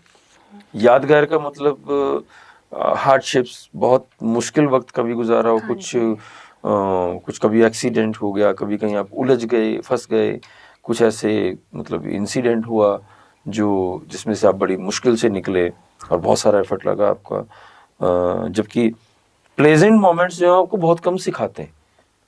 आपको जो जिंदगी में कहते हैं कि तजर्बा जो होता है वो तलखियात का होता है, कि जितनी तलखियां आपने जिंदगी में झेली हैं उतना आपका तजर्बा जो है वो रिच होगा। तो किसी पार्टी में जाने को आप तजर्बे में नहीं लिख सकते हो कि आप पार्टी में गए थे, आपने बहुत अच्छे से खाया पिया, डांस किया, ये आपका तजर्बा नहीं है। तजर्बा ये है कि पार्टी से निकले थे तो गाड़ी हिट हो गई कहीं पे उसमें, या उसके बाद पुलिस आ गई है, वो तजर्बा है। तो इसलिए है कि तलखियों का तजर्बा होता है। तो मेरे पास दोनों ही तजर्बे बहुत सारे हैं, बहुत सारे हैं। चैलेंजिंग टाइम भी देखा है और सारे, हाँ, हर तरह से, क्योंकि अब चैलेंजिंग टाइम का नॉट ये होता है कि if you are facing challenge with open eyes तो आपको डेली वो चैलेंज मिलेंगे। इफ यू आर लाइक आपको आपका कंफर्ट जोन पे आ रहा है, आप घर से निकलना नहीं चाहते हो, जो काम कर रहे हो उसमें खुश हो। खुश का मतलब ये है कि एक खास तरह से एक होता है कि सेटिस्फाइड होना एक और शब्द है। लोग कह देते हैं कि यार ठीक है अब सरकारी नौकरी हम सेटिस्फाइड हैं भाई, वो सेटिस्फाइड होना और सही मायनों में जो सेटिस्फाई होना वो बहुत अलग है। क्योंकि जिंदगी जो आपको मिली है वो जीने के लिए मिली है, वो सेटिस्फाई होके कला रजाई ओढ़ के सोते रहने के लिए नहीं मिली कि आपको 1 लाख रुपए महीने की सैलरी मिल जाएगी, 3 या 4 या 10 दिन जाना है आपको, तो बाकी टाइम आप सिर्फ आराम करो। Life is not having this much mean shallow meaning. जिंदगी के बहुत वृहद आयाम है, बहुत बड़ी डायमेंशंस हैं, एंड आपको चैलेंज बढ़ के लेने चाहिए, मैं तो कहूँगा। सर कहते हैं ना कि कानून के हाथ बड़े लंबे होते हैं, तो कभी आपको ऐसे लगा हो कि कभी हाथ छोटे रह गए हो? रोज ही रह जाते हैं। ये कौन सा मजाक की, मतलब सच में मजाक नहीं है। क्योंकि आप ये देखिए that is depending upon that how your social system और social engine is working. देखिए हमारे यहाँ क्या है कि कानून के हाथ बहुत लंबे हैं, पर होता क्या है कि कानून एक बंदे को पकड़ के लेके आया यस कि हाँ जी इसने अपनी कार के ऊपर ब्लैक फिल्म लगा रखी है, इसने ड्रिंक की हुई है, ये रैश ड्राइविंग कर रहा था, कानून पकड़ के ले आया उसको थाने में, ठीक है, कानून के हाथ लंबे थे, कानून ने पकड़ लिया, ठीक है। अब कानून के पास एसएचओ के पास फोन आ गया कि भाई वो फलाने का भतीजा है या बेटा है, उसको छोड़ दो, तो वो हाथ छोटे हो गए। तो ये रोज के काम है, इसमें क्या, क्योंकि हमारे यहाँ मैनिपुलेशंस बहुत होती हैं, बहुत ज़्यादा होती हैं। That is the basic difference I feel in Canada, UK और हियर। उसकी वजह ना सिस्टम या सिस्टम में बैठे लोग जितने हैं उससे ज़्यादा आम जनता है। क्योंकि यूके में मैंने एक चीज़ महसूस की, खासतौर से अंग्रेजों की जो आदत के तौर पे, कि वो लॉ अबाइडिंग बहुत कमाल के होते हैं, बहुत कमाल के लॉ अबाइडिंग होते हैं, विदाउट एनी एनफोर्समेंट, मतलब बिना किसी डंडे के दे फॉलो लॉ, मतलब उनकी जिंदगी का हिस्सा है वो। उनकी स्कूलिंग पता नहीं किस तरह की, आई डोंट नो, मतलब हमें अपने समाज को अगर कुछ ठीक करना है तो अंग्रेजों से ये चीज तो सीखनी चाहिए थी कि how they mean like they are mean like how they are making their citizens, बच्चों को स्कूलिंग किस तरह से दे के वो बड़े करते हैं कि वो और कुछ करे ना करे, मतलब लॉफुल बहुत ज्यादा होते हैं, मतलब मेजोरिटी में लॉफुल होते हैं। जैसे मान लो वहाँ पे 99% लोग लॉफुल होते हैं, जैसे हमारे यहाँ जो है अभी 70-80% लोग जो होते हैं वो केयरलेस होते हैं। मैं ये नहीं कहूँगी इलीगल जीना शौक है या इलीगलिटी करना या अनलॉफुल चीजों को करना उनका कोई मतलब जानबूझ के करते हैं, केयरलेस है बहुत ज्यादा, वो फिर की हुंदा ता की हो गया, मतलब ये एटीट्यूड तो बहुत ज्यादा होता है, ठीक है ना। अब चाइना के बारे में भी ये है कि मतलब चलता है वाला एटीट्यूड में आप ना तो बिजनेस कर सकते हो, ना टीचिंग कर सकते हो, ना ड्राइविंग, कुछ नहीं, ठीक है। इसीलिए हमारे यहाँ मतलब ये जो चलताऊ काम करने की जो आदत है उसका बहुत बड़ा नुकसान होता है, और हर जगह दिखता है वो। तो चाहे वो हेल्थ सेक्टर है, चाहे एजुकेशन है, चाहे लीगल है, जुडिशियल है, कुछ भी है, सब जगह वही कुछ है। सर आप एक एडवोकेट हैं, है ना, तो एडवोकेट की सबसे बड़ी ताकत क्या होती है, मतलब बहस, लॉजिक, या फिर कैसे क्लाइंट से उनकी फीस निकलवानी है? ये जो आखिरी वाली बात कही है जरूरी बहुत है, क्योंकि अगर फीस नहीं होगी तो क्लाइंट नहीं होगा, क्लाइंट नहीं होगा तो आप जितने भी बढ़िया एडवोकेट हैं, आप आर्गूमेंट बहुत अच्छा करते हैं, आप रिसर्च बहुत अच्छी करते हैं, आप आपका मैनरिज्म बहुत अच्छा है, पर अगर आपके पास क्लाइंट नहीं है तो for what reason and for what purpose you will be showing your that talent, और कहाँ दिखाएंगे, कैसे दिखाएंगे, और कौन देखेगा, क्यों देखेगा, ठीक है। तो सबसे पहली जरूरत यह है कि आपके पास क्लाइंट हो, और क्लाइंट आपका तभी क्लाइंट है कि आप फीस ले पा रहे हो उससे। क्योंकि अगर ये सोचो आपकी मैं मुझे फ्री में वकालत करनी है, सिर्फ सेवा करनी है, तो आपके पास महीने में 200 केस आ जाएगा, ठीक है, पर उसको हम वकालत तो नहीं कहेंगे ना।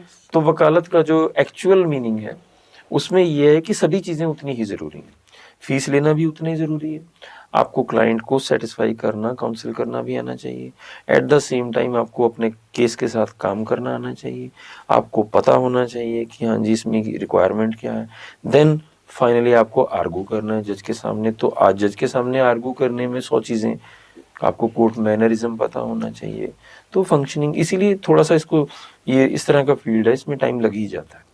व्हेनेवर यू स्टार्ट इट तो आपको 3-4-5 साल इसको सीखने समझने में आराम से लग जाते हैं। और जिसको बोलते हैं थोड़ी बहुत, जिसको मास्टरी बोलते हैं, मैं हालांकि मास्टरी वर्ड में विश्वास कम करता हूँ, मैं स्टूडेंट वर्ड में ज़्यादा विश्वास करता हूँ, पर जिसको बोलते हैं कि आपको हाँ, जो एक कंफर्ट जोन आपका बनता है कि when you are mean like, अभी आप जैसे इंटरव्यू कर रहे हैं मुझे, तो आई डोंट नो आपने कभी ये काम शुरू किया, पर when ever you did it for the first time, आप नर्वस भी होगे बात करने के लिए, जैसे क्या बोलते हैं उसको, शब्द आप भूल गए कभी, ठीक है, तो ओवरलैपिंग हो गई, तो शुरू शुरू में होता है, but with the passage of time you just mean become comfortable with the mean like with your job work. तो कोर्ट का भी ऐसा ही है कि when you feel comfortable before the जज, and with your books and with your petition and with your clients also. तो that level if you achieved, क्योंकि उसके बाद सीखते तो आप रोज ही रहते हैं, तो मास्टरी उसको आप जो नए हैं उनके लिए वो मास्टरी हो जाती है, उसको बस इतना सा फर्क होता है. तो that is required in this field also. Yes sir. Sir, religion और ह्यूमैनिटी आज भी उसी तरह से काम कर रही है जिस तरह से पहले कर रही थी, या फिर आज के टाइम में धर्म और न्याय अलग अलग हो चुका है? ये ना जो बहुत काम का सवाल है ये. इस सवाल का जवाब इतना सीधा नहीं है, क्योंकि it's very good question also कि धर्म और न्याय असल में क्या है. कि सबसे पहले इसमें ये परसेप्शन ये समझने वाली है कि आप धर्म को क्या समझते हैं. न्याय की बात बाद में करेंगे. आप धर्म को क्या समझते हैं, कि रिलीजन का आपके लिए मीनिंग क्या है. हिंदू होना धार्मिक होना है, मुसलमान होना या सिख होना या ईसाई होना वो धार्मिक होना है, मंदिर जाना, गुरुद्वारे जाना या धार्मिक किताबें पढ़ना वो धार्मिक होना है. मेरी नजर में ऐसा नहीं है. अगर आप पूरी तरह से धार्मिक हैं, धार्मिक होने का मतलब और मकसद ये होता है कि you are tuned with the almighty and nature. आप नेचर के साथ ट्यून्ड है ना, तो आप धार्मिक हो गए. अब छोटी सी एग्जांपल आपको देता हूं कि अगर आपके अंदर कंपैशन है, दया भावना है, तो आपको किसी का दुख दर्द देखकर तकलीफ होगी ना. सिंपल सी बात है. कोई बहुत कोई रॉकेट साइंस नहीं है.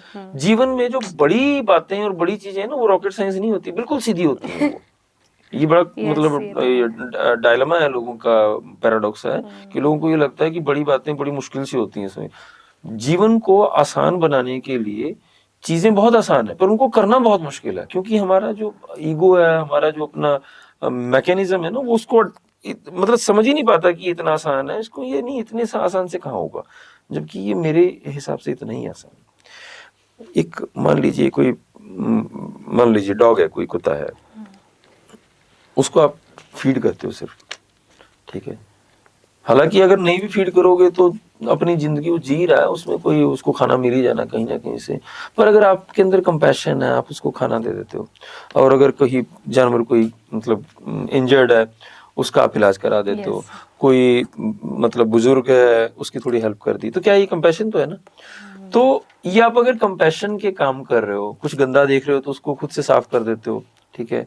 तो खुद से कुछ गंदा नहीं कर रहे हो, खुद से आप किसी को तकलीफ नहीं पहुंचा रहे हो, ठीक है ना. I am coming to the basic things, ठीक है. आपका सवाल था, वहीं पर जाऊंगा मैं, कि अगर आपके अंदर ये सब चीजें हैं ना, आप किसी को तकलीफ नहीं दे सकते, आप किसी के साथ धोखा नहीं कर सकते हो, आप किसी को झूठ नहीं बोल सकते हो, आप किसी की हेल्प करने के लिए तैयार रहते हो, तो क्या हो गया. At the end of the day जो बचेगा वो बहुत धार्मिक इंसान बचेगा, क्योंकि जिसमें ये क्वालिटीज हैं, उसे मंदिर गुरुद्वारे जाने की जरूरत नहीं है, उसे रामायण गीता रोज पढ़ने की जरूरत नहीं है. उसे सिर्फ ये, अगर ये चीजें वो प्रैक्टिस कर रहा है उनकी, और मन से कर रहा है, without any burden and without any having inhibition in his mind कि मेरे को ये करने से ये मिलेगा. ये चीज सबसे जरूरी है कि without having mean idea of consideration, आप अगर अच्छे हैं, बाय डिफॉल्ट अच्छे हैं, जिसको बोले कि यार नहीं मेरे को बस I feel good with my self when ever I am doing these acts, right, ठीक है, तो आप धार्मिक हो गए. और अगर आप धार्मिक हो गए इन ट्रू सेंस, तो न्याय फिर वहां से ज्यादा दूर नहीं है, जस्टिस उसके आसपास ही है कहीं पे, क्योंकि तब आप इनजस्टिस कर ही नहीं पाएंगे. तो this way it is connected, कि मान लीजिए एक एडवोकेट है, एक जज है, तो अगर वो ये रिस्पॉन्सिबिलिटी फील करते हैं कि वो धर्म मानते हैं कि अपने काम को, और धर्म को पूरी तरह से मानते हैं, सिर्फ धर्म को मानते नहीं है, धर्म को पूरी तरह से मानने का मतलब ये होता है कि it should be reflecting from your acts also, it should be part of your daily routine and your thought process. आपके अंदर वो चीज होनी चाहिए. तो फिर वहां ये दोनों एक ही चीजें बन जाती हैं, वहां न्याय और धर्म एक ही है. तो वो उसको आप सेपरेट कर ही नहीं सकते, क्योंकि न्याय का मतलब ये है ना कि you are doing just thing, तभी उसको जस्टिस बोला जाता है ना. You are doing the just thing. Just thing का मतलब ये होता है कि सही चीजें.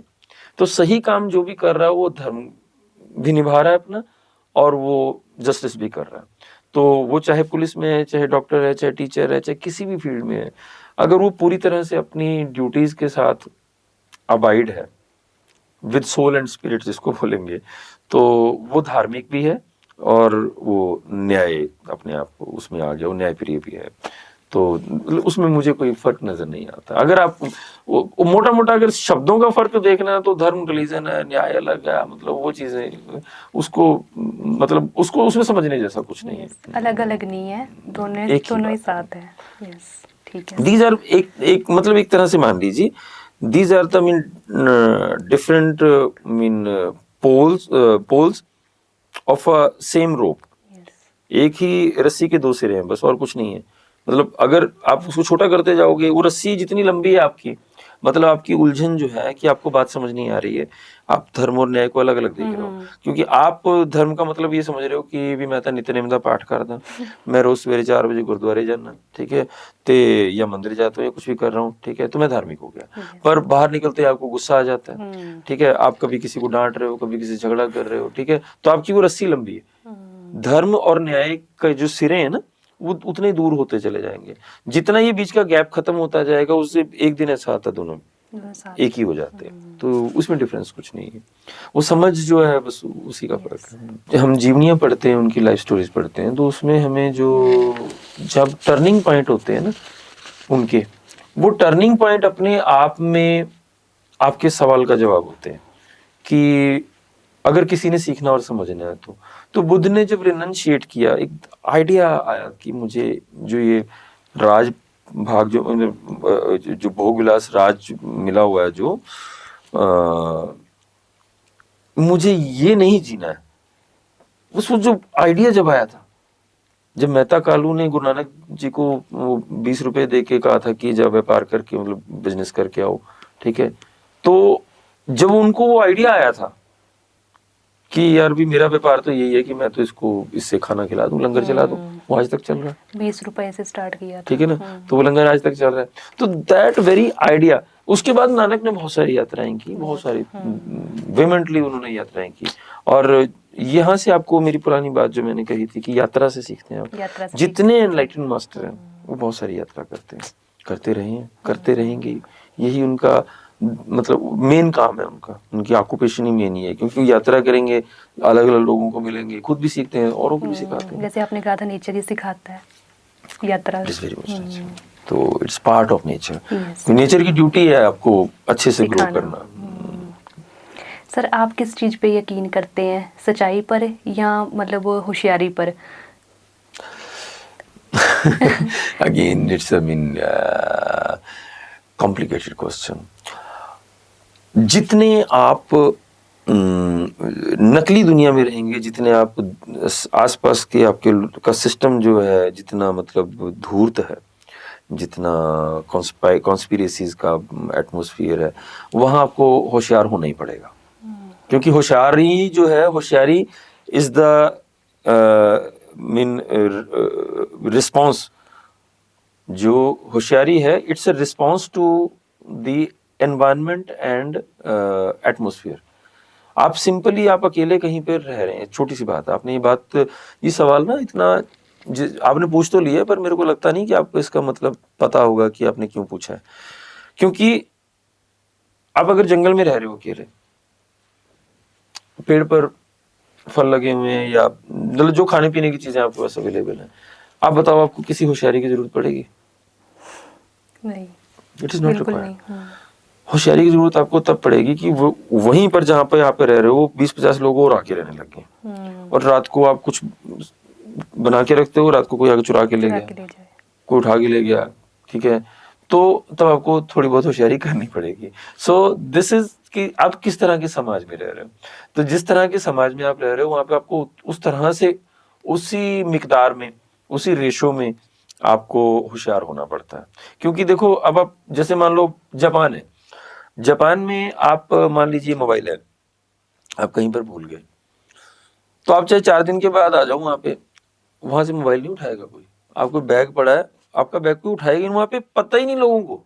मतलब वहां की स्कूलिंग कमाल की है कि मतलब जो मर्जी हो जाए, जो मर्जी हो जाए, वहां पे आपके सामान को कोई छेड़ेगा ही नहीं। मतलब वहां पे ये किसी को ख्याल भी नहीं आता कि हमें जो चीज हमारी नहीं है हमें उठानी है। एक तो कानूनी तौर पे होता है ना, जैसे हमारे यहाँ लिखा होता है, जगह जगह लिखा होता है कि चोरी करना पाप है, यहाँ थूकना मना है, यहाँ सॉरी यस, लिखा ही होता है। यूरिनेट करना मना है। क्यों है लिखा, क्यों होता है? क्योंकि लोग कि लोग करते हैं। करते हैं। ठीक है ना, तो वहां लिखने की जरूरत ही नहीं है, वहां ये कहने की भी जरूरत नहीं है कि भाई ये किसी का सामान है उठाना नहीं है। तो वहां पे आपको अगर अगर आप जापान में हैं और कुछ वक्त के बाद आप ये चीज आप जान जाते हो कि यहाँ पे ऐसे कोई उठाता नहीं है, तो फिर आप वो होशियारी छोड़ देते हो कि यार याद रखना है, आपको पता ही है यार किसी ने उठाना तो है नहीं। ठीक है, so that is depending upon that what kind of environment and society you are living into. उसी से मतलब वो आपको डिटरमाइन करना पड़ेगा अपने आप से भी आपको कितना होशियार होना है। यस। और होशियार होना इसलिए जरूरी है कि that is the basic instinct you require for survival. अब जैसे दिल्ली जैसे मान लो, जैसे वहाँ पे हाई स्पीड लाइफ है, तो और हर तरह के लोग हैं वहाँ पे, बहुत अच्छे लोग भी हैं और एक तरह से बुरे भी तो हैं। क्या बोलूं, उनको भी हर तरह के लोग हैं। तो वहाँ पे आपको बहुत होशियार रहना चोरी पड़ता तो है। बहुत ही ज्यादा होती है। सब कुछ ही होता है वहाँ बहुत ज्यादा। तो इसलिए आपको वहाँ पे, अब देखिए आपको दिल्ली से अगर कुछ खरीदारी करनी है तो आपको बहुत होशियारी से करनी पड़ती है। यस, ये तो है। क्यों? क्योंकि आपको मालूम है कि यहाँ नकली चीजें बहुत ज्यादा होती हैं। ठीक है, यहाँ पर आपको बेवकूफ बनाने के मतलब का सामान बहुत ज्यादा, तो आपको बहुत होशियार मतलब अलर्ट रहना पड़ता है। ठीक है, तो वो वहाँ की बेसिक जरूरत है। तो इसलिए आप ये मतलब जो आपने सवाल किया था कि होशियारी और सच्चाई, ठीक है, आप सच्चाई का क्या करोगे? आप सच्चे हो, आपकी कोई जेब काट के लेगा, आपका सामान उठा के लेगा, आपने कल्ले सच्चे हो के तो नुकसान हो गया ना, फिर तो होशियार तो होना पड़ेगा वहाँ पे। सो this is the basic sir, requirement एक फॉर होता है ना सर्वाइवल। स्मार्टनेस और एक क्लेवरनेस, तो इसका मीनिंग आप हमें बताइए। कई बार स्मार्टनेस और क्लेवरनेस में क्या है, लोग करते हैं कुछ क्लेवर होते हैं, कुछ स्मार्ट होते हैं। देखो, स्मार्टनेस और क्लेवरनेस एक खास टेक्निक का ही नाम है, बट स्मार्टनेस वो है जब आप अपने डिफेंस के लिए या अपने आप को बचाने के लिए करते हो। थोड़ा सा मैं आपको बताता हूं कि if you are smart with your expenses, मतलब आप अपनी जो भी आपकी इनकम है, आप मान लीजिए 1 लाख रुपए महीने का कमाते हो, तो अगर आप उसको तरीके से कि इतने पैसे मान लीजिए आपके घर के खर्चे के लिए चाहिए, इतने पैसे पेट्रोल के लिए, उनको आप अच्छे से मैनेज करते हो बहुत कस के, ठीक है, और स्टिक रहते हो उस पर, then you are smart about your living and expenses. Cleverness ये होती है कि आप मतलब ये होता है कि और जगह से मतलब औरों को लेकर when you are interacting with others, तो उनसे आप किस तरह से बचते हो या उनसे अपना काम या फायदा किस तरह से निकालते हो। ठीक है, तो smartness is confined up to yourself only, that how you are maintaining yourself. And cleverness जो है वो ये है कि when you are interacting with your coworkers, fellows, पड़ोसियों के साथ या आप आम समाज में जो है, तो आप जब उनके साथ इंटरेक्ट कर रहे हो तो आपको मतलब समहाउ क्लेवरनेस की भी जरूरत पड़ती है। तो the technique is same, but you are using for your smartness. When you are using it to save yourself or to get something from others, then it is clever. मतलब कुछ भी बुरा नहीं है, देखिए, क्योंकि क्लेवर वर्ड एक बहुत मतलब अच्छा वर्ड नहीं माना जाता ना। देखो, एक ना वो धार्मिक किताबों में या बातों में हर जगह कहा होता है भी काम, क्रोध, लोभ, मोह, माया, कि these are 5 evils, ये 5 विकार है। मैं ये मानता हूं कि ईश्वर से गलती तो नहीं होती कोई, भगवान कुछ गलत तो नहीं करता ना। अगर भगवान गलत नहीं करता और भगवान कुछ गलत अगर गलत नहीं करता तो भगवान कुछ गलत बनाएगा भी नहीं, राइट? जी। अगर काम, क्रोध, लोभ, मोह, माया ये 5 इतने बड़े विकार हैं तो ये हर इंसान में होते क्यों हैं? ईश्वर इतने लापरवाह तो हो नहीं सकते कि उनको पता तो है ये सारा कुछ गलत है, जानबूझ के डाल दिए, ऐसा तो नहीं होता ना। I feel that something is wrong with our religious teaching while they are stating this thing that काम, क्रोध, लोभ, माया 5 विकार है और हमें इनसे बचना है। बचने का कोई तरीका नहीं है, बचने का कोई तरीका नहीं है, क्योंकि these 5 elements are imbibed in your persona. इनके बिना आप हो ही नहीं सकते हो। आपका होना असंभव है। असंभव है। तो इनको थोड़ा इस तरह से समझना अनमोल कि ये 5 जो हैं ये टूल है। जैसे आग है, आग से बहुत नुकसान हो सकता है, पर आग के बिना आप अपना जीवन सोच भी नहीं सकते हो।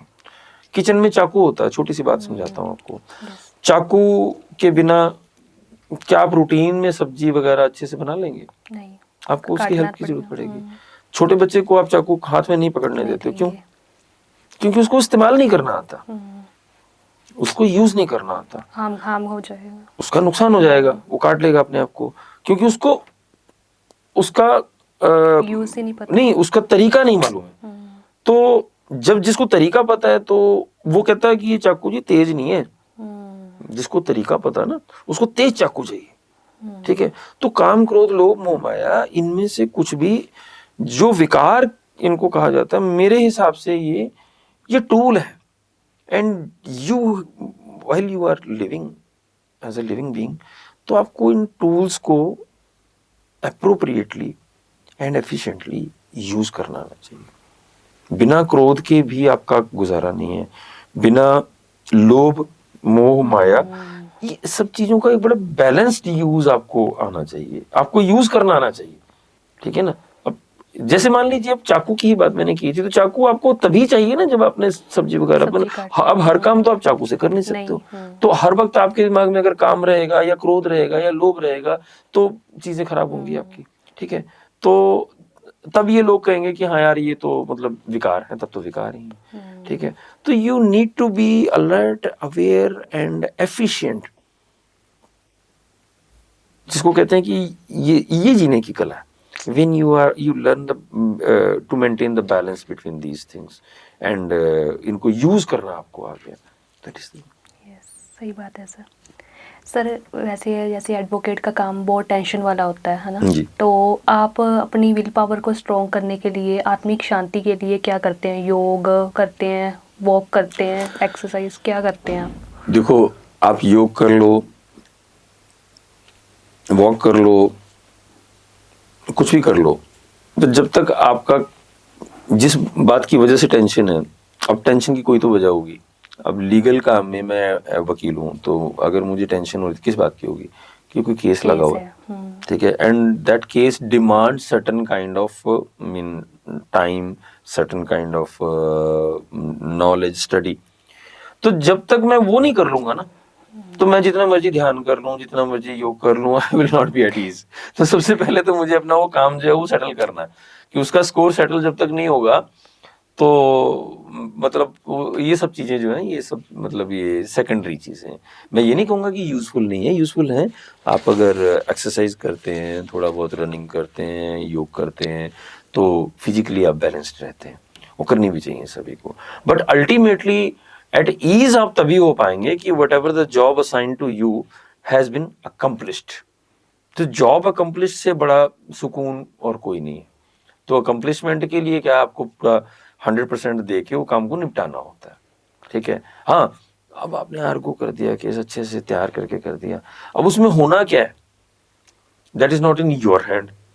तो सच में बोल रहा हूँ, ये ऐसे ही होता है। आप चाहे केस हार जाओ, कोई दिक्कत नहीं है, जज कोई फैसला दे दे, गलत दे दे, सही दे दे, कुछ भी है, ठीक है, आपको दुख नहीं लगेगा कभी भी, अगर आपने अपना 100% दिया। हाँ देखो, जीत की अपनी खुशी होती है, ठीक है, क्योंकि उसके कंसिक्वेंसेस से और चीजें जुड़ी हुई हैं। हमारे फील्ड में क्या है कि if you one a case, आपको एक पॉजिटिव अगर कोर्ट का मतलब वर्डिक्ट मिल जाता है, तो that makes you available to number of cases.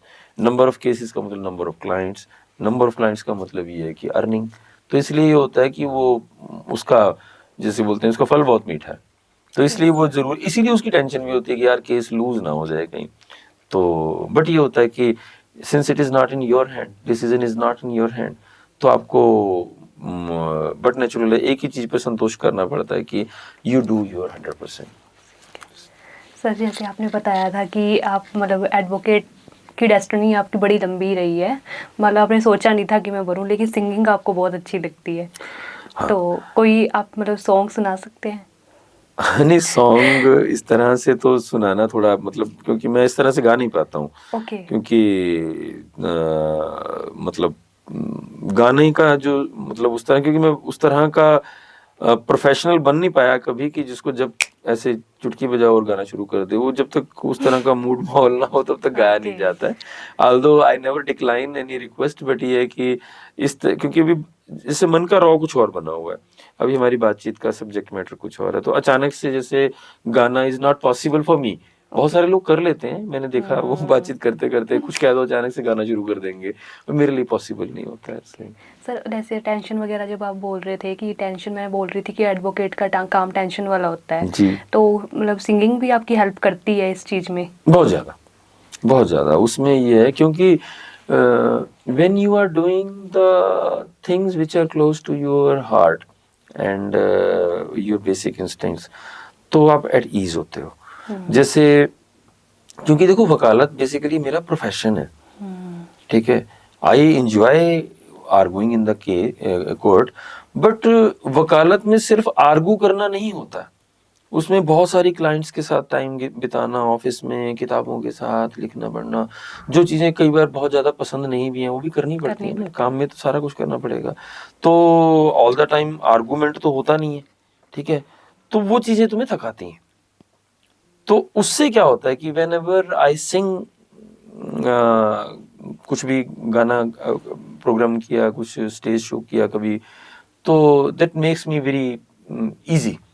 और मैं इसको सीधा सीधा इसका फर्क देखता हूँ कि आप 2-3-4 घंटे का मैं अगर प्रोग्राम गाने का करके हटता हूँ ना जब, तो कभी भी मेरे को ऐसे नहीं होता कि बहुत थकावट हो गई या मैं घर जाते ही ऑटो के बह गए। I feel more energetic. मतलब होना उल्टा चाहिए कि 2 घंटे 3 घंटे आप मतलब स्टेज पर विग्रेसली गा के आए हो, पंजाबी वैसे भी बहुत जोर लगा के गाना पड़ता है, तो आई नेवर फील टायर्ड। एक मतलब अलग तरह की एनर्जी आपके अंदर, मतलब फ्लो उसका स्मूथली रन कर रहा होता है, तो that is the difference, it charge recharge हो जाता है रिचार्ज हो जाते हो। हाँ इसलिए जी, मैंने पूछा ना, क्योंकि singing it is it is exactly very beneficial. हाँ, इसी तरह से मेडिटेशन, योग जो है आपको फिजिकली जो है अपना बैलेंस जो है मेंटेन करने में जो आपको हेल्प करते हैं, उसका पॉजिटिव इम्पैक्ट होता ही है। सर होता है ना कि कई बार मतलब लक, बोला जाता है कि लक बहुत मायने रखता है। आपको क्या लगता है कि लक हमारे लिए मायने रखता है, या फिर पहले से ही किस्मत लिखी हुई है, भगवान ने जो होना है वो तो होना ही है? हाँ देखो ये डायलेमा हमेशा से और हमेशा रहता है, क्योंकि एक तरफ हम कहते हैं कि ईश्वर की मर्जी के बिना कुछ नहीं होता, उसकी मर्जी के बिना पत्ता भी नहीं झूलता जिसको बोलते हैं। तो मैंने भी जो मुख वाक की बात की है, गुरु नानक देव साहब का जो कहा हुआ है, तो हुक्म रजाई चलना नानक लिखया नाल, तो वो सारा उसका क्या क्रक्स है, उसका यही है कि उसकी मर्जी के बिना कुछ नहीं होता है। पर उससे भी आगे की एक बात है कि आपके अंदर जो विचार आता है वो भी उसी की मर्जी से आता है। तो अगर आपको कंफर्ट जोन में रहने का, या आपको मान लीजिए कि कुछ ना करने का एक तरह से वो क्या इनर्शिया है आपको कि हाँ यार भी ठीक है मेरे को कुछ नहीं करना है, तो मैं ये मानता हूँ कि आपके ऊपर ईश्वर की कृपा नहीं है। And if you are born in that kind of home या हाउस जहाँ पर बहुत सारी फैसिलिटीज हैं, बहुत सारा पैसा है और बहुत सारे नौकर चाकर हैं, I don't find it's a lucky thing for you as a human being. आपको इतना सारा आराम या इतना सारा साधन चाहिए ही नहीं होता। आपको जीने के लिए संघर्ष जरूरी है, सीखने के लिए थोड़ा तपना पड़ता है, थोड़े हार्डशिप्स झेलने पड़ते हैं, and it gives you different kind of happiness in your life. और जितना आप जिंदगी को जूझते हुए जीते हो ना, उतना जिंदगी जो है खूबसूरत लगती है आपको। तो जो आपने सवाल किया था, मैं भूल गया क्या बोला था आपने कि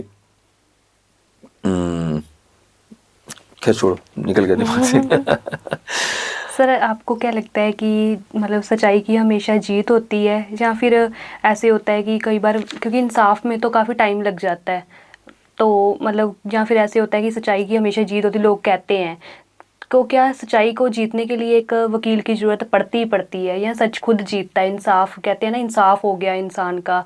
क्या आप मानते हैं इस चीज़ में? आपने भी थोड़ी देर पहले एक सवाल किया था कि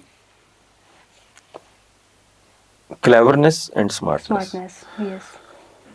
तो हमारी सोसाइटी जो है ना, ये इस टाइम इतनी ज़्यादा मतलब कॉम्प्लेक्स एंड कॉम्प्लिकेटेड हो चुकी है कि अगर मैं आपको कहूँ कि मतलब आप बेटा बाहर जाओ एंड सच्चे रहो, आपका कोई नुकसान नहीं होगा। और बेटे आप ना सच हमेशा जीतता, कुछ भी करो ऐसे कोई ही बात नहीं, होता है। फिक्र नहीं करो, यू कांट सर्वाइव। क्योंकि दूसरी तरफ से ये है ना, देखो सच एक तरह से आप ये मानो कि तलवार जैसा होता है जिसे म्यान की जरूरत होती है ना, बिना प्रोटेक्शन के सच जो है हाँ, truth is in like Jiddu Krishnamurti बोलते थे कि truth is an open line, live it open and it will make its way. देखो उसके लिए ये कि सच्चाई की जीत हमेशा होती है, इसमें कोई शक नहीं है, पर हमारे पास उतना कई बार वक्त नहीं होता है क्योंकि हमारी उम्र लिमिटेड है, हमारी एनर्जी लिमिटेड है। सच तो जीत जाता है, पर कई बार क्या होता है कि उस जीत को देखने वाला रहता नहीं। ये भी है। तो सच्चाई की जीत का जो है it is a debatable question. Otherwise सच्चाई की जीत होती है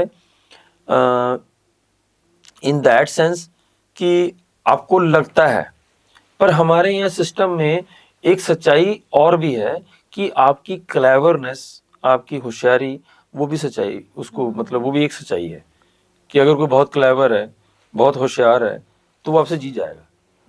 उसमें गुण उतना ना हो, वो चाहे सच्चा ना भी हो, सच्चाई ना भी हो, अगर वो क्लेवर ज्यादा तो उसका क्लेवर होना सच्चाई है। देन इट बिकम्स कि मुझे ये लगता है मतलब as an advocate what I can make you understand about your question, आपकी क्वेश्चन का एक आंसर आपको मुझे समझाना है क्योंकि एडवोकेट की ड्यूटी यही होती है ना। तो वो मैं आपको इस तरह से समझा सकता हूँ कि आपको वो सच मानना पड़ेगा कि आपके पास उतना पैसा नहीं था, बहुत अच्छा वकील नहीं कर सके, मान लीजिए, ठीक है, और आप केस हार गए, तो वो एक सच्चाई है और आपको ये सच्चाई मतलब माननी ही पड़ेगी कि भाई जो दूसरा बंदा था वो मैनेज कर गया सारा कुछ, ठीक है, तो वो उसकी पावर में ही है, ठीक है ना, तो वो सच्चाई ही है, ठीक है ना। तो उस तरह से ये मान लो कि सच जो है कि जीतता तो है जरूर, पर सच कई बारी रुलता बहुत है, जिसको पंजाबी जी कहते हैं रुलता बहुत है, तो धक्के बहुत खाने पे सच नो।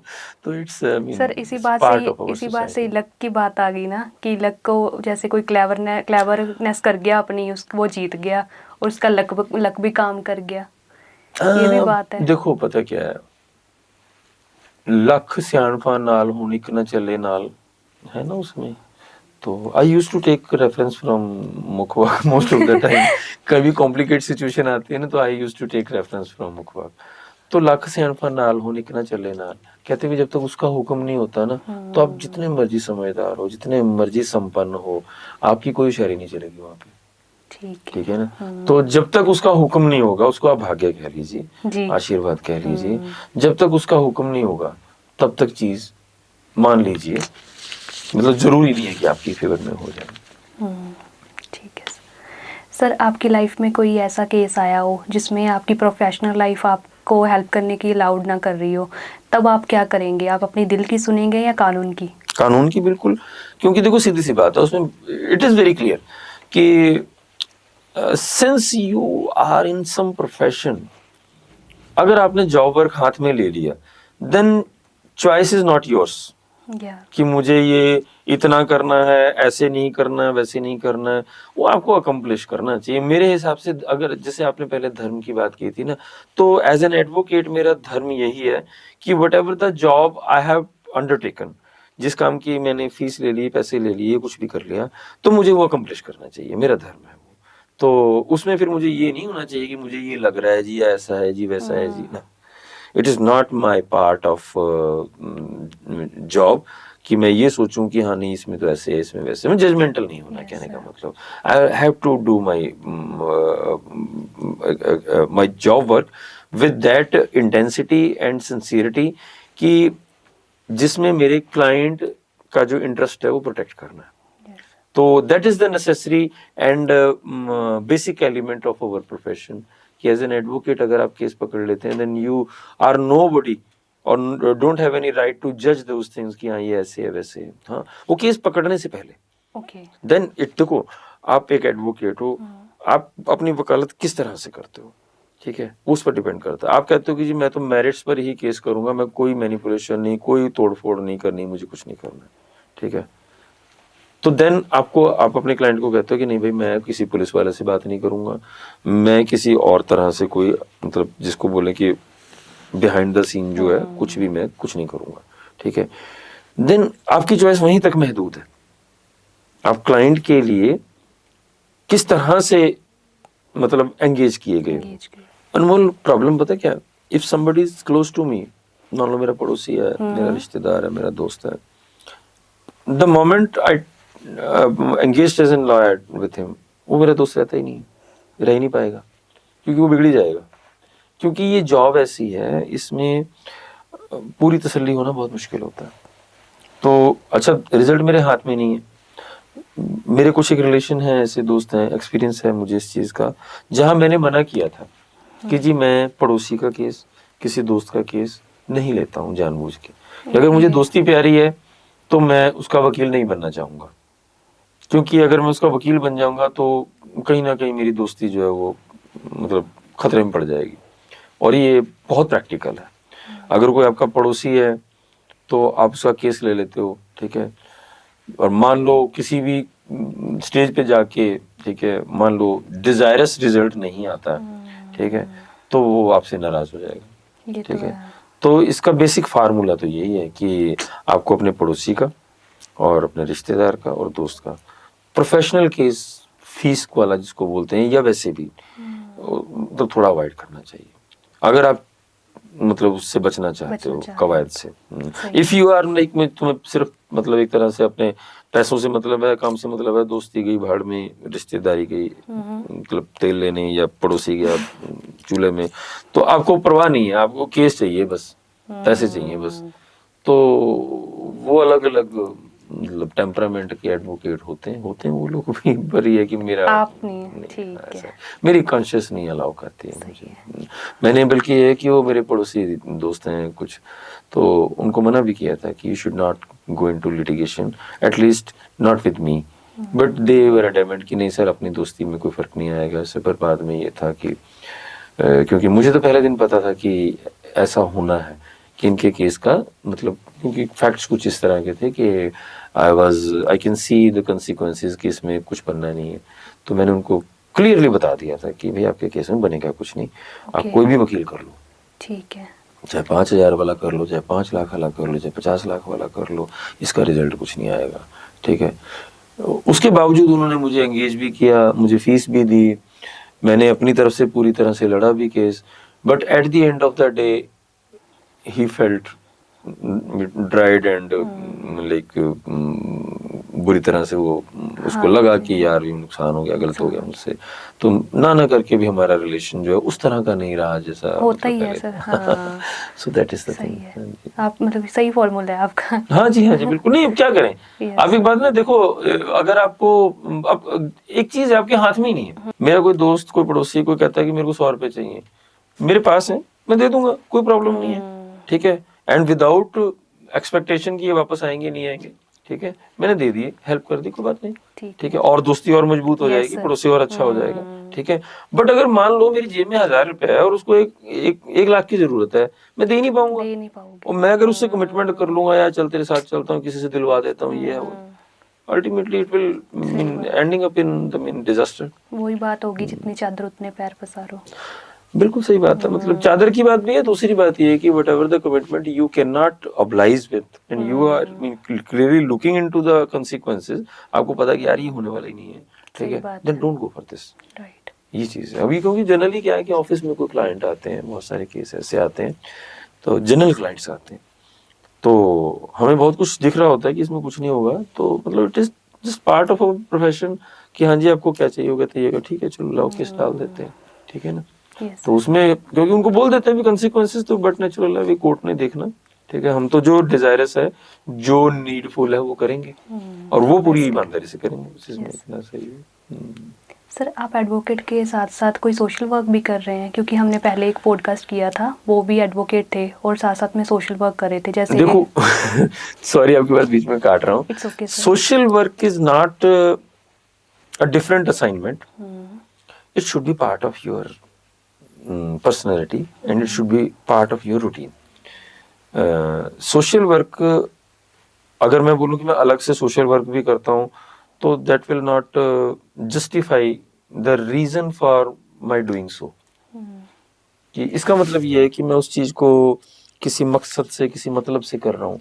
जैसे मुझे साफ सफाई का बहुत होता है, मुझे मतलब गंदगी से थोड़ी घबराहट होती है, तो I have just created a NGO also, cross horizon के नाम से. तो वी आर डूइंग दिस, मतलब इसको आप सोशल वर्क कह लीजिए. मुझे शौक है, मुझे खुद को अच्छा लगता है, मैं इसलिए करता हूँ. तो हम 2-4 लोग, 5 लोग जितने होते हैं, तो कूड़ा करकट जो है वो इकट्ठा करके और डिस्पोज ऑफ करते हैं. तो रूटीन में हम मतलब चलाते रहते हैं उसको, अभियान कह लीजिए आप. तो अब आप उसको सोशल वर्क कह लीजिए, जी। बट मेरे लिए वो ये है कि इट इज द एक्टिविटी और thing which gives me very mean like inner happiness जो मुझे महसूस होती है वो करके. तो मैं अपने आप के लिए करता हूँ. मैं ये अच्छी सोशल बात वर्क इसलिए नहीं करता कि मुझे सोसाइटी का बहुत सारा भला करना है. वो मतलब उसका कंटेंट और इंटेंट यही है कि मुझे बहुत अच्छा लगता है वो करके. I feel good. सही. सर, सुनने में आया है कि एडवोकेट और डॉक्टर जो हैं, मतलब उनसे हम फीस कम नहीं कर सकते, क्योंकि वो जितना मतलब मुंह खोलते हैं उतनी फीस देनी पड़ती है. आप इस बात से एग्री करते हैं? ऐसा कुछ नहीं है. ये तो एक्चुअली क्या है कि देखो, मुहावरे बने हुए हैं. मुहावरे हमेशा, हम मुहावरे जो होते हैं ना, वो बेसिकली क्या होता है, वो केस पर्टिकुलर के लिए नहीं होते हैं. It's a generalize term.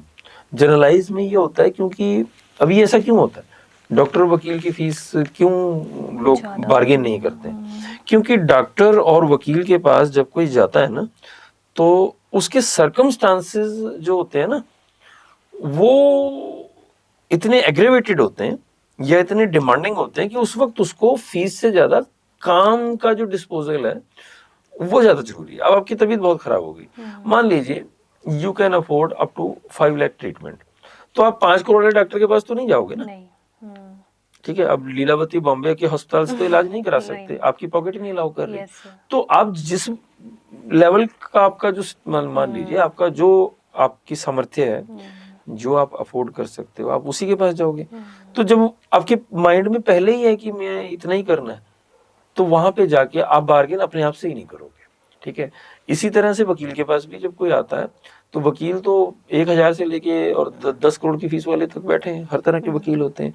तो जो अमीर बंदा है, जो मान लीजिए कोई बहुत अमीर आदमी है, मान लीजिए शाहरुख खान का बेटा है, तो शाहरुख खान के बेटे पर जब मान लीजिए संकट आया था, तो उनको वकील करने पड़े. तो कोई देसाई करके हैं बॉम्बे में, तो मतलब मेरे सुनने में आया कि उनकी जो फर्स्ट बेल जो जिन्होंने आर्गू की थी, कि सुनने में आया, but it could be rumour also, उसके कोई ऑथेंटिक सोर्स नहीं है, कि 2 करोड़ रुपए फीस दी थी.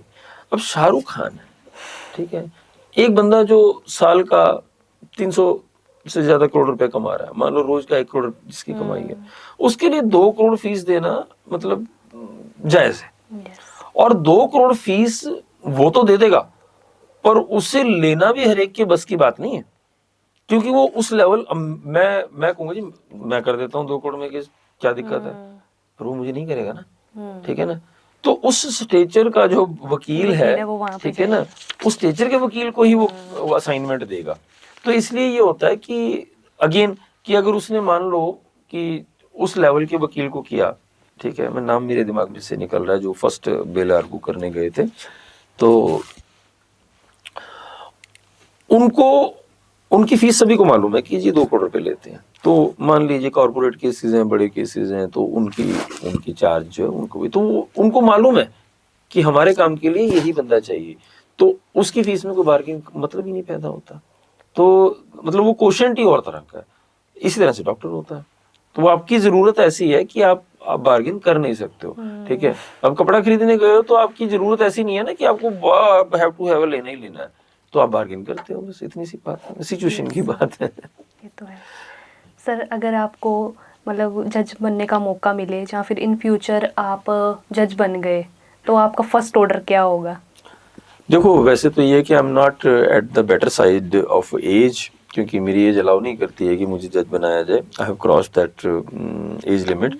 बट फैसले की जो बात है वो that is depending upon the what kind of case is coming to me, and मतलब उसकी जो केस की रिक्वायरमेंट क्या है। तो क्योंकि देखो एक ओवरऑल डिसीजन तो सीधी सी बात है कि if you are sitting in the chair of a जज, मुझे कुछ वक्त के लिए मौका मिला था मीडिएशन ऑफिसर होने का। तो जज तो खैर चलो नहीं एब्सोल्यूट नहीं तो होता, बट वो समहाउ आपको ये थोड़ी सी पावर्स होती हैं कि आप दोनों साइड सुन सकते हो। तो मैंने एक महसूस किया था कि if you are in that kind of situation या पोजीशन, तो आपके ऊपर एक आत्मा के ऊपर एक वो मतलब एक तरह से वो एक मैं बोझ नहीं कहूंगा उसको, आपकी आत्मा के ऊपर एक एक मतलब गॉड की तरफ से या भगवान की तरफ से ना एक वो आ जाती है रिस्पॉन्सिबिलिटी। आप ये महसूस करते हो कि नहीं यार मुझे गलत नहीं करना, ये मेरी तरफ से कुछ गलत ना हो जाए। मतलब मुझे तो ये लगता है कि अगर आप जज बनते हैं कोई भी, तो उसको कम से कम इतना ध्यान रखना चाहिए कि उसके हाथ से कुछ गलत ना हो, क्योंकि दोनों का उसमें विश्वास है, वो टूटना नहीं चाहिए।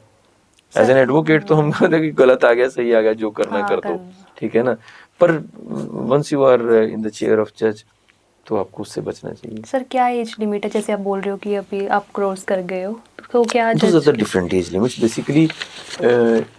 It is not exactly कि ये एज है इसके बाद आपको नहीं बनाया जाना, उससे पहले नहीं बनाते हैं। तो after the age of 45 you are eligible for high court elevation, and since I am around 54, तो इस एज के आसपास ना वो मतलब एलिवेशन बंद कर देते हैं, क्योंकि आपको 60 में तो रिटायर करना, उनको 62 में, तो आपको 7 साल के लिए जज बना के मतलब वो बात नहीं बनती है। तो मतलब chances are very bleak. Age limit तो मतलब बनाने को तो आप किसी 60 साल के को भी बना ही देंगे, अगर बनाना है तो, चाहे दो मतलब 1 साल के लिए बना दे, 2 साल के लिए बना दे। तो अदरवाइज ये है कि एज लिमिट, अपर एज लिमिट उस तरह से है नहीं, पर जनरली वो इंडक्ट नहीं किए जाते हैं। क्योंकि रिटायरमेंट की एज तो है ही है ना, एज अ जज रिटायरमेंट की एज है, वकील की कोई रिटायरमेंट नहीं होती। सर पंजाब में एडवोकेट होने का सबसे मुश्किल पार्ट क्या लगता है आपको? पंजाब में स्पेसिफिकली ऐसे अलग से तो कुछ भी नहीं है, क्योंकि पंजाब के बारे में जैसी बातें कही जाती हैं कि यहाँ माहौल बहुत खराब है, ये ऐसा वैसा है, वो मीडिया और न्यूज़ की बातें ज़्यादा हैं। As far as advocate I don't feel any kind of heat कि हाँ जी कोई गैंगस्टर है जी या कुछ ऐसा है, या क्योंकि आपका मतलब यही है कि टेररिस्ट है या कुछ ऐसा है तो आपको दिक्कत आएगी केस लड़ने में, ऐसा नहीं होता है जनरली। ऐसा नहीं, कोई केस पर्टिकुलर में किसी एक के साथ कुछ दिक्कत आ जाए तो उसको हम फार्मूला नहीं बना सकते।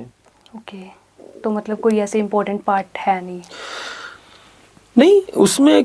देखो पता क्या बात क्या है, that is depending upon what kind of personality you are. अगर आप गट्स वाले हैं और उस तरह के आपको करना आता है तो एवरीथिंग इज फॉर यू। अगर आप में गट्स नहीं है, आप नहीं बहुत ज्यादा मतलब लोड नहीं जिसको बोलते ले सकते हो, क्योंकि देखो टेंशन तो होती है जब आपका क्लाइंट थोड़ा सा डिमांडिंग होता है, थोड़ा हाई प्रोफाइल वाला होता है, आपने फीस ज़्यादा ली है या हायर साइड ऑफ फीस लेते हो, तो रिस्पॉन्सिबिलिटी भी उसी रेशो में आपको लेनी पड़ती है।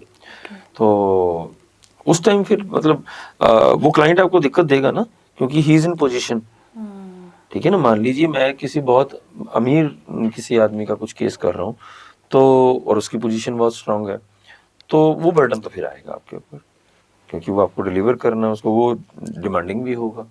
तो वो फिर वो आपकी कैपेसिटी पर है कि आपकी कैपेसिटी उसको अलाउ करती है या नहीं करती है। अदरवाइज ऐसे पर्टिकुलर चैलेंजेस की कोई बात नहीं। ठीक है सर, आप हमारी यंग जनरेशन को क्या जागरूक करना चाहेंगे कानून की तरफ जो से? करो शिद्दत से करो एंड अलर्ट रह के करो, सीधी सी बात है। And do whatsoever you are doing with responsibility. आप ये समझ के करो कि आप जो भी कर रहे हो उसकी रिस्पॉन्सिबिलिटी आपकी बनती है, आपके पेरेंट्स की या और किसी की नहीं बनती। जीने के लिए सब कुछ है, सब कुछ हमें इसी जीवन में देखना करना है, बट उस सब कुछ करने का टाइम, स्पेस और एनवायरनमेंट नहीं तो नुकसान हो जाएगा। ठीक है, किसी भी उम्र में हो, लापरवाही तो हमेशा आपको मतलब किसी न किसी दिक्कत में डालेगी। तो आजकल क्योंकि चीजें इतनी ज्यादा हो गई हैं, मतलब आपको एक्सप्लॉइट करने के तरीके इतने ज्यादा इजाद हो गए हैं with the advent of this mobile videos and all, आप समझ ही रहे हैं। तो अलर्ट रहना बहुत जरूरी है।